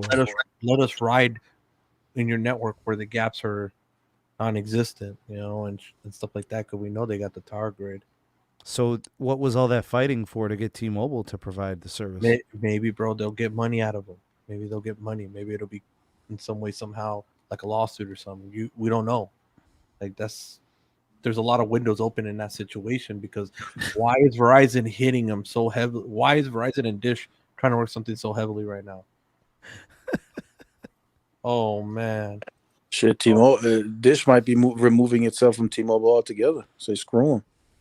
Because one, bro, they're screwing them over in every way. They're charging up the yin yang where they can't even offer a true unlimited like they used to. So why not look at what they're doing with TracFone, bro? Look at me with Total Wireless, bro. I've been using that thing. I've been blowing it up. I used already almost a terabyte. No usage counted. Something's wrong. Because it's an unlocked device? Bro, that's the only thing I can think of, bro. I don't know. It has to be because it's a 5G device, because when I was using it on LTE only device, it would count the data. Wow. But maybe they might be able to work something out with them. Who knows? Would you be surprised if the MVNOs, the cable MVNOs, Spectrum Mobile and Xfinity Mobile, get to 7% combined this next quarter? Really? Market share? What do you think, Los? That's interesting. I'm putting it high for a reason, because we know that they're taking share, bro. They're taking share. Well, at the end of the day, the only person that's benefiting from it is Verizon at the end, because they're the ones that give it to Xfinity, to Comcast, or Spectrum. I mean, that's right. To do it. Eventually, what do you think? Yeah, Tyron, let's see. Yeah, I mean, I agree. It's going to be interesting to see who can get that share. I think the most interesting thing would be when T-Mobile is going to stop separating the numbers of Sprint and T-Mobile customers. 2028. Because I'm telling you, man, this last quarter, we had a lot of complaints from our folks. No service, issues with the network. I'm leaving. Sprint customers. And a lot of them have went to AT&T. They've gone to AT&T. They've gone to Verizon. They just want to get out of Dodge. So here's what I think. I think Verizon right now, the way the wireless landscape is shaping, is the most straightforward. They're saying our network build is expensive. We're spending money, and you're going to pay for it. You're going to pay into our premium unlimited offering to get the best experience. And I respect Verizon for that. I think they're the most straightforward out of all of them. AT&T has a good plan. It's been discussed recently that they're running analysis and they're banking on the fiber expansion into new neighborhoods that are being built to grow wireless market share that way. If they can get their fiber product in the house, they feel confident they can also get them on wireless. So from now until 2025, I've been told that's how they're looking into growing the market share. T-Mobile is, who knows, up in the air. Who knows? They're up in the air. Free lines. Oh my God. Free home internet. Oh Sneed, free month of home internet while we supposedly fix things. I can't lie. I called to disconnect. John Ledger gave me this one for free when I used to work for him. What is it? It's for T-Mobile. It's a speaker.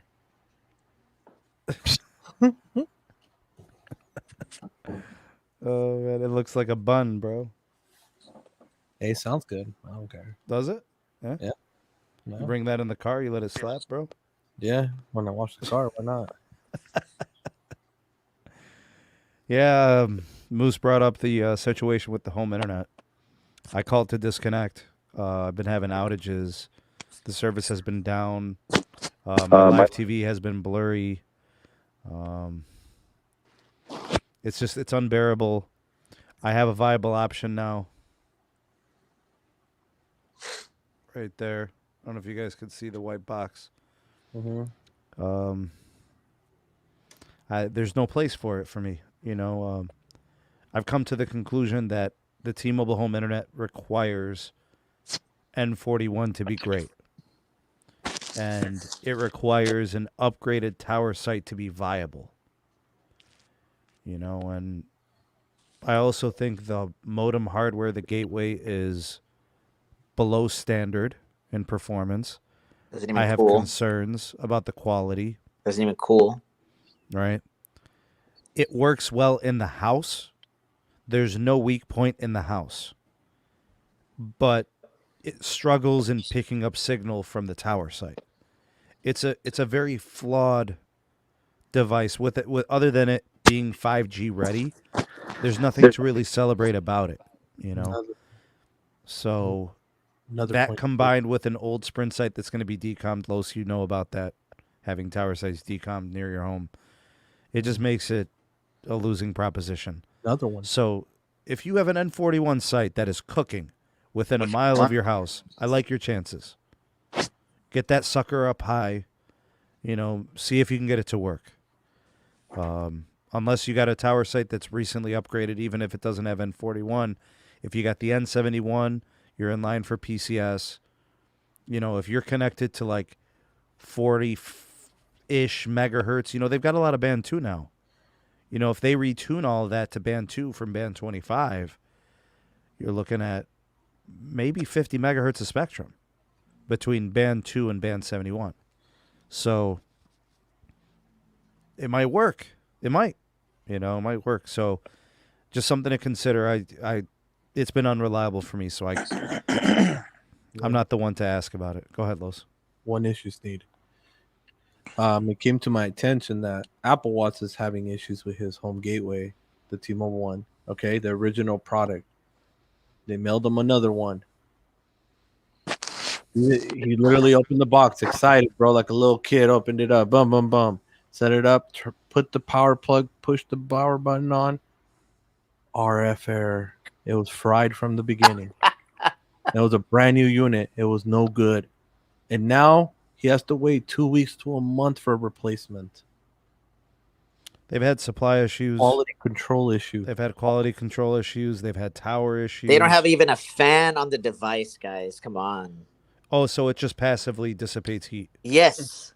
Mm-hmm. See, we have problems everywhere. At least the Xbox One X, even if it's smoking, it still has a fan. There's, the Series X, the new one, The Verizon one has a fan. I opened one up already, and it does have a fan, but it has a lot of like the Samsung. It's open on all ends. Has a liquid cooling like the thermal copper. Below, it's Water open on all ends of the device too. It's not just the top. Because they were supposed to go with Nokia 2, you know that, right? They were going to use Nokia 2 gateways, but there's a reason why they didn't, because they did have a millimeter wave one. There's a reason why, and now it makes sense. Big Rubes, appreciate the super chat, brother. Only Northeast getting files right now. SMT Por Vida. Thank you, bro. Appreciate it. Big Rubes, it looks like Vegas is getting the treatment too, man. Mm-hmm. So something to look forward to for some people out on the West Coast. You know what, Shane? You brought up N71 NSA with the LTE or getting 80 to 100. Yeah, I believe that. I wouldn't say that's out of the realm of possibility. If I was getting that and not getting blurry video, I would be content, But I'm not going to pay for blurry video, so hasn't Do worked for me. you guys remember at the AT&T Investor Day, Stanky and McElfresh, they said, depending on what legislation is being passed this year, they will increase the fiber deployment. Remember? Mm-hmm. So now there's $100 billion. That's just in one bill. I've also heard of the other bill in Congress of fiber for everyone in the United States, right? So all the fiber companies will be asked, okay, here's X amount of billions, do it everywhere, right? And, just with the previous incentive of 3 million homes covered with fiber, that was just AT&T. It was other companies as well. I think that this was a smart move, man. I think they knew something before we knew it, is in that there was going to be a significant amount of money being pushed out. What do you think? Landon is saying AT&T is going to lobby hard against that. Well, if they want the money, like FirstNet, right? FirstNet reimbursement. Right. Yeah, it's big time. I bet you public safety is going to have some of that broadband money as well.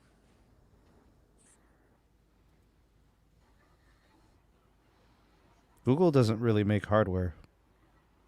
Google has manufacturers of their hardware. I'm sure they optimize and tweak and adjust. Those mesh systems are not their manufactured goods. They are probably tuned. T-Mobile's going to have to go through Netgear or Asus to get that. Yeah. That's what I was saying, bro. They're going to have to do the Netgear Asus option. But it's going to raise the pricing. But yes. There's no way that Nokia gateway should be valued at $375. It's just not good. There are people opening them up and putting their custom antennas. Putting them on cardboard and it receives better RF. Yeah. We're putting them on old Dish Network DirecTV satellite dishes on the LB zip tied, and it gets better signal. Yeah, Sebby's right. The end game is fiber. The end game is always fiber. Even with millimeter wave, to properly do millimeter wave, you need fiber. You can't. There's no other way around it. That's kind of the end game. I think just real quick, I think the two companies that are doing the fixed wireless more aggressively is, of course, T-Mobile and Verizon. I think Verizon is going to have the better implementation. I think they're taking it more seriously. They want the customer to stick around longer. They want actual revenue from this and profits. So I think they implement the core. I think they handle the users, just as they would their wireless customers. There's no real difference in priority. Whereas T-Mobile is they're pretty much throwing you on the network with all the other users. There's no priority for the home internet user at all. And that's where I think these issues come into play with lag. I've had people send me screenshots of them getting 600 megabits per second and their games lag. Do you think that's the routing issues? Yes, I think it's the back end of the back end. I think there's a deeper core issue that T-Mobile still has to fix. So, Tyrone, I can share some things with you now that I've used both services on LTE. Yeah. The Verizon Tower, my home site, I've never gotten more than about 200 megabits on phone, on device. My Verizon home internet reaches 275. So what does that tell us? There's more speed or priority going towards the internet, the home internet. So my T-Mobile home internet gets actively throttled on video. I posted a picture yesterday. I ran a speed test and got 113 megabits down on Ookla. And I was getting between 2 and 7 megabits on fast.com, which explained why my TV was buffering. Yeah. The only device on the network, nothing else was on. Everything else, while connected, but they weren't actively being run and utilizing any bandwidth. So frustrating. It's okay, because by June we won't have to talk about this. Conversation's over. All of it gets disconnected. Everything gets disconnected. The T-Mobile home internet, the Verizon will stay at the bakery. It's all good. Yeah. Actually, the Verizon may go to my parents' house. They have a small cell at the end of the street doing 250 megs down. I'm not exaggerating. I could throw a basketball at the node, at the small cell, from the front yard. That's pretty nice. They painted it black and they put it on a black pole. It's fantastic. Yeah, I'm not. See, Shane, it's not designed that way. I understand why you're doing it, but I got to call a spade for the average user, for the regular run-of-the-mill consumer. Paul, I'm not sure if you're familiar with the differences in modems and antennas in smartphones versus, dedicated hardware. When stuff is bigger, it gets better hardware. Pocket size is nice, it's convenient, but it's not heavy duty. I mean, you could dig with a shovel, but there's nothing better than an excavator, baby. Oh, yeah. I used to work in construction.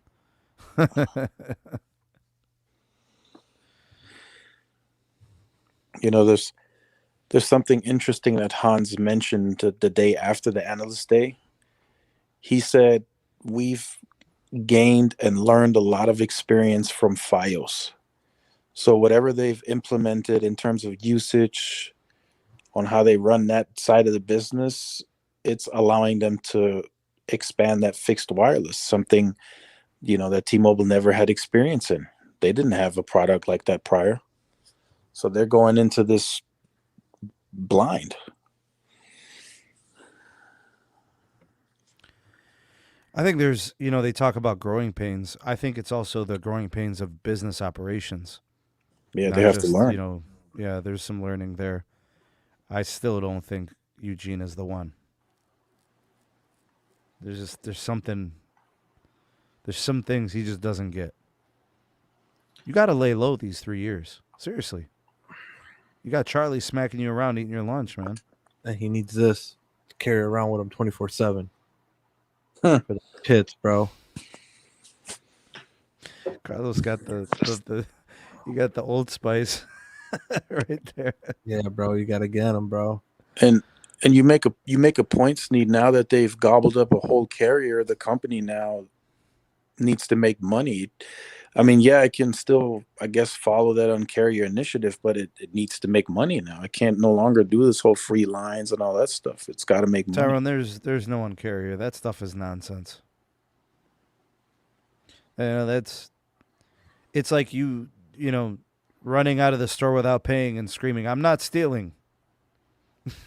It's just they're lying, bruh. They're lying. And it's not that they're not trying. It's just, it is what it is. Call a spade a spade. A spade, a spade. Yeah, we'll see. Well, All right, on carrier next is April 7th. We'll see what they say. April 7th. Take a hint. Well, we know what it is, but, it's... God. Hey, Nikki, good to see you, man. Thanks for coming through tonight. A little late to the party, but... So we got... Oh, snap. What up, Jose, my brother? Thank you for the super chat, man. We are live and direct. Yes, sir. Live and direct. So we got C-Band in LA.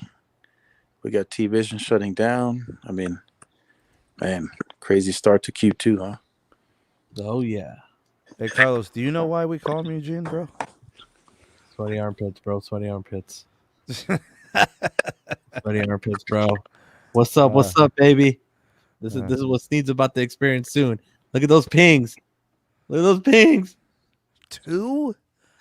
2, dog. 2. Hey, Los, how many people you sharing that network with? 13 now. 13 on a 1 gig connection. So that's why it's upgraded to 10, dog. But it's okay. They use the download. They don't use the upload. That's me using the upload. So we're good. As long as, yeah, they hardly use the uplink. Yeah, they don't use the uplink. I do. So we're good. Thanks, Jose. Appreciate that super chat. Thank you, man. Hey, MPT, what up, my brother? I'm late, so if you talked about this, I apologize. Did you see AT&T lobbying to get 10 megabit per second uploads as classified for enough for the national broadband requirements? So here's what's happening there. So by them shooting low, they'll settle, right? It's like they don't want to be held to a high standard. They want to be held to the lowest standard possible. So if all else fails, they'll be right there. So they're shooting low. Now, 2 weeks ago at the investor meetings, AT&T said fixed wireless can do it. They can't accommodate the uplink that people need. So fixed wireless can't do 10 megabits per second on uplink. That's what they're saying when they say that 10 megabits is enough. So here's the thing. Don't listen to what carriers say. That's right. Watch what they do. That's right. All right. So they're full of crap. They're lying. And AT&T, Verizon, T-Mobile, they're all the same.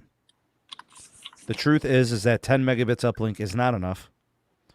That is 2 Zoom meetings and a live stream. That's what 10 megabits per second uplink is. It's 2 Zoom meetings and a live stream. A live stream needs about 6 to 10 megabits. Yeah. The Zooms need about 2 or 3 megs each. So that's all you got. So in my opinion, no. 10 won't cut it. I'm shooting for 50, but I'm aiming for 100. And I would love to see 100 by 100 become the new broadband definition. I'll accept 100 by 50 if I must. Yeah. But I'm advocating for 100 by 100. 50 is excellent, bro. It's better than what we got. Right. Pete's getting 1 ping, bro. I know. You got municipal. That's not right. Yeah. And they're good too, by the way. They're really good from what he tells me. Just watch, Pete. One day, magically, I'm gonna be in your backyard. You're not gonna know, and I'm just gonna splice that line, and I'm gonna run it all the way to Vegas, man. Watch.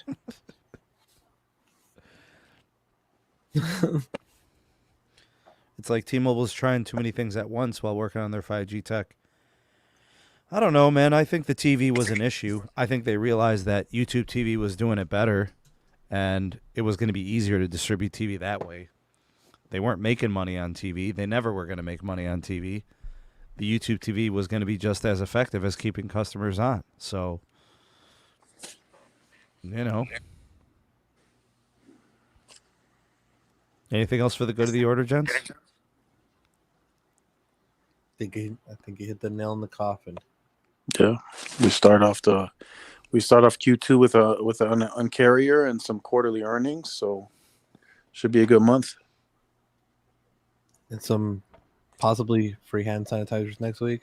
Yeah, man. Dog collars. I don't know, man. Oh man. But you know what they have to make sure they have in stock all the time? There's one thing. What is that? The thongs, bro. They got to have them in stock all the time. I think they got that cut. If they ever offer the T-Mobile Tuesday tutus, I'm losing my shit, man. Remember the onesie, Tyrone?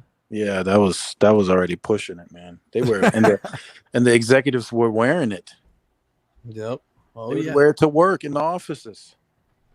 Yo, Tyrone, let me find out, bro. Oh. Let me find out you're squeezing into a onesie, bro. Nah. No. This is what we forgot to cover. What's up with these Sprint stores that they re-renovated? They did one by my house. Yes. Renovated it, everything, and they shut it down in less than 6 months. 3 months to be exact. They shut the Why'd door. they waste the money? Yeah, they did that here too. And this is another one. I found out that there's stores in Dallas right now where they're about to get remodeled again. They're about to spend another $200,000-300,000 per store to get remodeled. And some of them, they're expanding the store. So that means they're getting the next store over, knocking the wall down, expanding it. So I was talking with that person earlier, and speculation is they're probably going to bring the Metro PCS brand into the native T-Mobile store. Well, we got people on here that got the onesies. What the hell? Bro, Kimon got Whoa, both they got versions. both versions. Both versions? Jesus. Jeez. So that's what I'm thinking. That's what we were talking about. But they're Right, got it on remodeling right now while I'm typing that shit. There's more than one version, bro. I didn't even know that, man. Wow, we got people watching. Damn. The SneedMobile Tech podcast wearing the damn T-Mobile onesies. Oh, damn. man. They probably got us on the big screen and then drinking the hot chocolate. They're drinking that. Slap it on the hand sanitizer. Slap. Come on, Kimon. We know you rock them late night. We know. On the late night tip. But what's up with this store renovation again? I don't Spending know. more money again Yeah. on store renovation. They're letting John Fryer do whatever the hell he wants, bro. Spending the money on BS, bro. They literally if he's ineffective, they will let him go. I mean, I've always said that Eugene makes the most sense to be removed. I always thought that he would scapegoat Neville and John Fryer. You know? Bro, I'm telling you this right now. They literally had the brand new sign that was on top of the damn thing. They had it in the trash can. In the big dumpster. They had the new sign in the trash can. Instead of recycling it to use it at another store, they threw that sucker away. Yeah, Shane, that makes sense. A former Sprint store becoming a T-Mobile store where there were no T-Mobile stores. That's the game plan, right? Yeah. Well, Carlos, they did that here too. So they converted the Sprint store to a T-Mobile store, and then 4 months later, it was the store was shut down. I spoke with the guy. He told me it was literally cheaper doing that than breaking the lease. Ridiculous. Bro, but still. Yo, Lavendi's saying John said T-Mobile would disrupt in TV. So did Eugene. Oh, wait. T-Mobile said they were going to uncarrier TV. You can't. They were going to completely turn the industry upside down. How do you uncarrier something you have no control over? Yeah, you can't. There's without too many losing, savages. Without losing all that money. Hi, we're the uncarrier. We will lose millions just for you. Just for you. Where'd they do that at, bro? And only you. The onesie won't work when I'm with a girl. Oh, man. And only him. John, you know this is a family show, dog.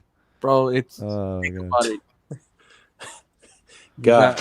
You got the black one, you got the pink one. There you go. You know how it's going to be worn. That's it.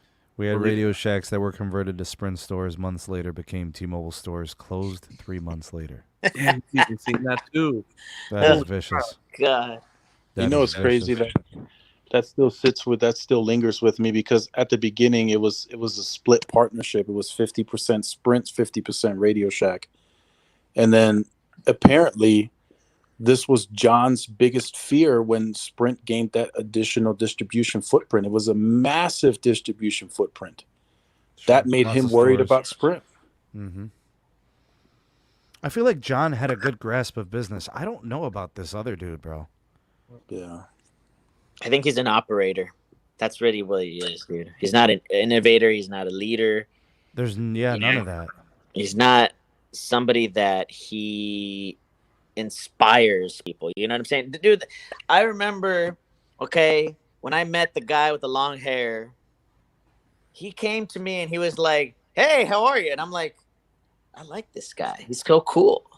I'm like, I don't know what the hell's up with the hair and with the leather jacket or whatever, but that's cool, you know, whatever. But he made it seem like it was a innovative, fresh company, even though there was a like Peter Adderton said in that interview, this is a ridiculously old industry, and they are trying to be cool when the other two are not. So obviously everybody's going to gravitate to the underdog, supposedly underdog now, but they're not the underdog anymore. They just bought the underdog. Here's what John did, and I hate him for it. There's so many things that I love and appreciate about John. Here's what I hate. He created the thong. He created the magenta thong. What we have made a tangible thing. We call it the T-Mobile thong. It's the mindless sheep that refuses to think objectively and use their mind to make logic. They aimlessly, with no reservations, just bombard people how everything else is deficient and theirs is the ultimate. The problem is it's just not the case. Right? They have made huge improvements, but it's just not the case. Sneed, it's funny you mentioned. They're buying up the Wolf tickets, Tyrone. Yeah, it's funny you mentioned that, because there's a 30-minute documentary out there of John, and he mentioned indirectly what you just discussed. He said he couldn't compete with Verizon and AT&T on money, so he needed to create reality versus perception. Reality was AT&T, well, reality is AT&T and Verizon have the better network. The perception is in the market space that T-Mobile is the cool carrier, and the perception is now that they potentially now may have a better network than they did previously, and that's something that John had to create, or else T-Mobile just wasn't going to get going. I'm convinced that without the failed merger with AT&T, not even John was going to be able to do anything. Like, John was able to make it happen, but he still needed that failed merger. That was $3 billion, 5 megahertz of band 12, and a 7-year roaming agreement, which bought him time for them to buy spectrum. You get what I'm saying? You know, like, if they didn't get that, he still had nothing. No matter how long his hair got, no matter how many thongs were passed out for free, it didn't matter. You were literally selling something that didn't cut it. Yeah. But they could offer you the better deal, and they could give you, the unlimited data first. He revolutionized those things, but you still had to have a network. You did. Yeah, you're absolutely right. I think that was a strategy. It was to use that $3 to $4 billion he got from the failed merger, buys him time, get the iPhone on board, take Sprint customers, and start competing. I think that was the strategy because they had a better network than Sprint and a bigger one. So they started taking Sprint's customers in droves. Dun, dun, dun, dun, dun. See, the problem now, ladies and gentlemen, is that Sprint customers are very upset. As an example, Dallas market. Dallas had an amazing Sprint network, 5G. Now, oh man, people are leaving in droves. I've seen it with my own eyes. They're done. They're done. They can't handle Sprint anymore. We doing a live stream tomorrow? Did you guys want to podcast it? If there's something going on or if there's other topics you want to discuss, there was this, well, I guess we'll see what develops. We didn't get a chance to really talk about the potential Dish and Verizon partnership, so maybe we could do that tomorrow. Yeah, we might get a statement tomorrow, T-Mobile extending that 3G. Who knows? Wow, that would be crazy, right, Tyrone? Yeah. Wow. All right, we shall see. And they'll give you $3 off your Starbucks purchase. $3 off Starbucks. The coffee's still $5. It's $3, baby. And hand sanitizer. Bro, this is what they're gonna do, okay? Because of all this corporate tax increase, they're gonna raise the price of coffee to $8. They're gonna give you a discount of $3, so it's still $5. That's what I was saying. It's still $5. Mm-hmm. They charge you for the Wi-Fi whether you use it or you don't. Yeah, that's true. All right, gents. Anything else for the good of the order? That's it. Oh wow, we got one from Info Assistant. Oh, gotta put that on the screen. Don't forget your free chicken sandwich at Popeyes. Oh man, they're still doing that, bro. You have people in line. They're knocking each other out, bro. Literally, bro. There was a fool here in Vegas, bro. It was at the store on Decatur and 215, bro. This fool literally, bro. They said it was the last sandwich, and this fool was going crazy, bro. He literally knocked the person out. You saw uppercut him, bro, and took that sandwich. I'm not even kidding, bro. It made the news, bro. That fool got arrested and everything while he was eating the sandwich. Is this real life? Like I'm dead serious. Look it up. I'm not even kidding, bro. Oh God, bro, that's sad, bro. Because I was one of the first people to try the sandwich day one of the Popeyes. It was amazing, but why kill somebody, man? Why hurt somebody? That is nuts. It's ridiculous, man. Here, have this chicken, bro. You can have a chicken. It's I'd sell it for $10. you got $10, bro. There you go. Honestly, this is a big value. I don't watch baseball, but they're giving free MLB ticket. It's like $130 of value in a season. Yeah, the whole package. I don't watch baseball, but that's a pretty good value. Yeah, it is. It is. Yeah. That's a real good value, actually. When Verizon was doing the NFL ticket, bro, it was big time. Because it's the biggest game in the nation. Some of those things do hold value, especially to people. All right, well, we covered a lot, man. Big shout out to Tyrone. Tyrone, go ahead and plug the channel, brother. Yeah, if you guys want to subscribe to me at Tech Life channel on YouTube, we got lots more content coming, more podcasts. I have a feeling this is going to be one crazy year with the FCC, Dish, and it's going to be a roller coaster. Yeah. Moderators, please let me get a link to Tyrone's channel in the live chat, please. Appreciate you. Carlos, plug the channel. Plug what you're doing. We're doing it. We're trying to make something happen. Just check it out. Carlos S. Tech. Try to post videos as much as we can. Do a lot of boxing, speed testing, all that stuff. Nice. You know the drill. And Los Mobile. Yeah, we got Los Mobile right now. Los Mobile, the only mobile. Right. It's Los. That's right. Actually, I think I have the right one. It's Los Mobile. We keep you the most mobile. That's right. There we go. On QCI 6. QCI 6, unlimited everything. unlimited hotspot. Yeah. Hit up Sneed for the promo. Get you the promo. Yeah. And big shout out to Moose because he is the original. Cha-cha. I'm telling you, if Verizon is under 100,000, I'm coming to the corridor. I'm coming. I'm coming at the end of April. I'm coming over there. I'm going to get a pita bread, and I'm going to slap that CBRS antenna. I swear to God. I'm going to come over there, and I'm going to slap that CBRS, and I'm going to be like, what do you got for me? What do you got? What you got, bruh? You know? Yeah.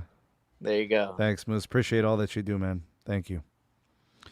Let's go ahead and wrap it up. Hashtag Mod Squad for all the blue wrenches out there. Appreciate getting those links together and holding it down for me. Hashtag 2Live Crew for those watching this in the live. Hashtag Replay Gang for those that are watching this on DVR.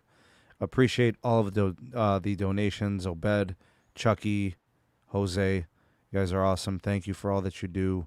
I know there were other super chats, but it just doesn't let me go back far enough. So if I missed you, sorry about that. And thanks, Big Rubes, as well. Thanks for looking out for those super chats, and I appreciate you guys. Ruben. And what's that? Ruben. Big Rubes, right? Mm-hmm. And Jose. So appreciate you guys. And hashtag Ravioli Gang for those of you watching this while eating dinner or snacking or what have you. All right, that's it. Thank you guys for watching. Appreciate you very much. We need to start hashtagging hand sanitizer, man. And then hashtag hand sanitizer. If you could spell all that, go ahead. Have at it. Hashtag no trick Ronalds. No trick Ronalds. Yep. And the Ravioli Gang. Do me a solid. Like this video, please. If it's your first time here, subscribe. Activate the bell. Turn it on so you get notified when I do upload content and go live. And share it, please. If you got Twitter, Facebook, Instagram, please share it out. That helps the channel get more reach and increase the likelihood we can grow the community. And you could share this to Reddit, just not the T-Mobile Reddit. So, but other than that, it's fair game. Hand sanitizer Tuesdays, huh? Hands. Thanks, guys. Appreciate you all. Hope you have a good evening. Have a great weekend. We'll see if we catch you for another live stream this weekend. That's it. We out this piece. Peace.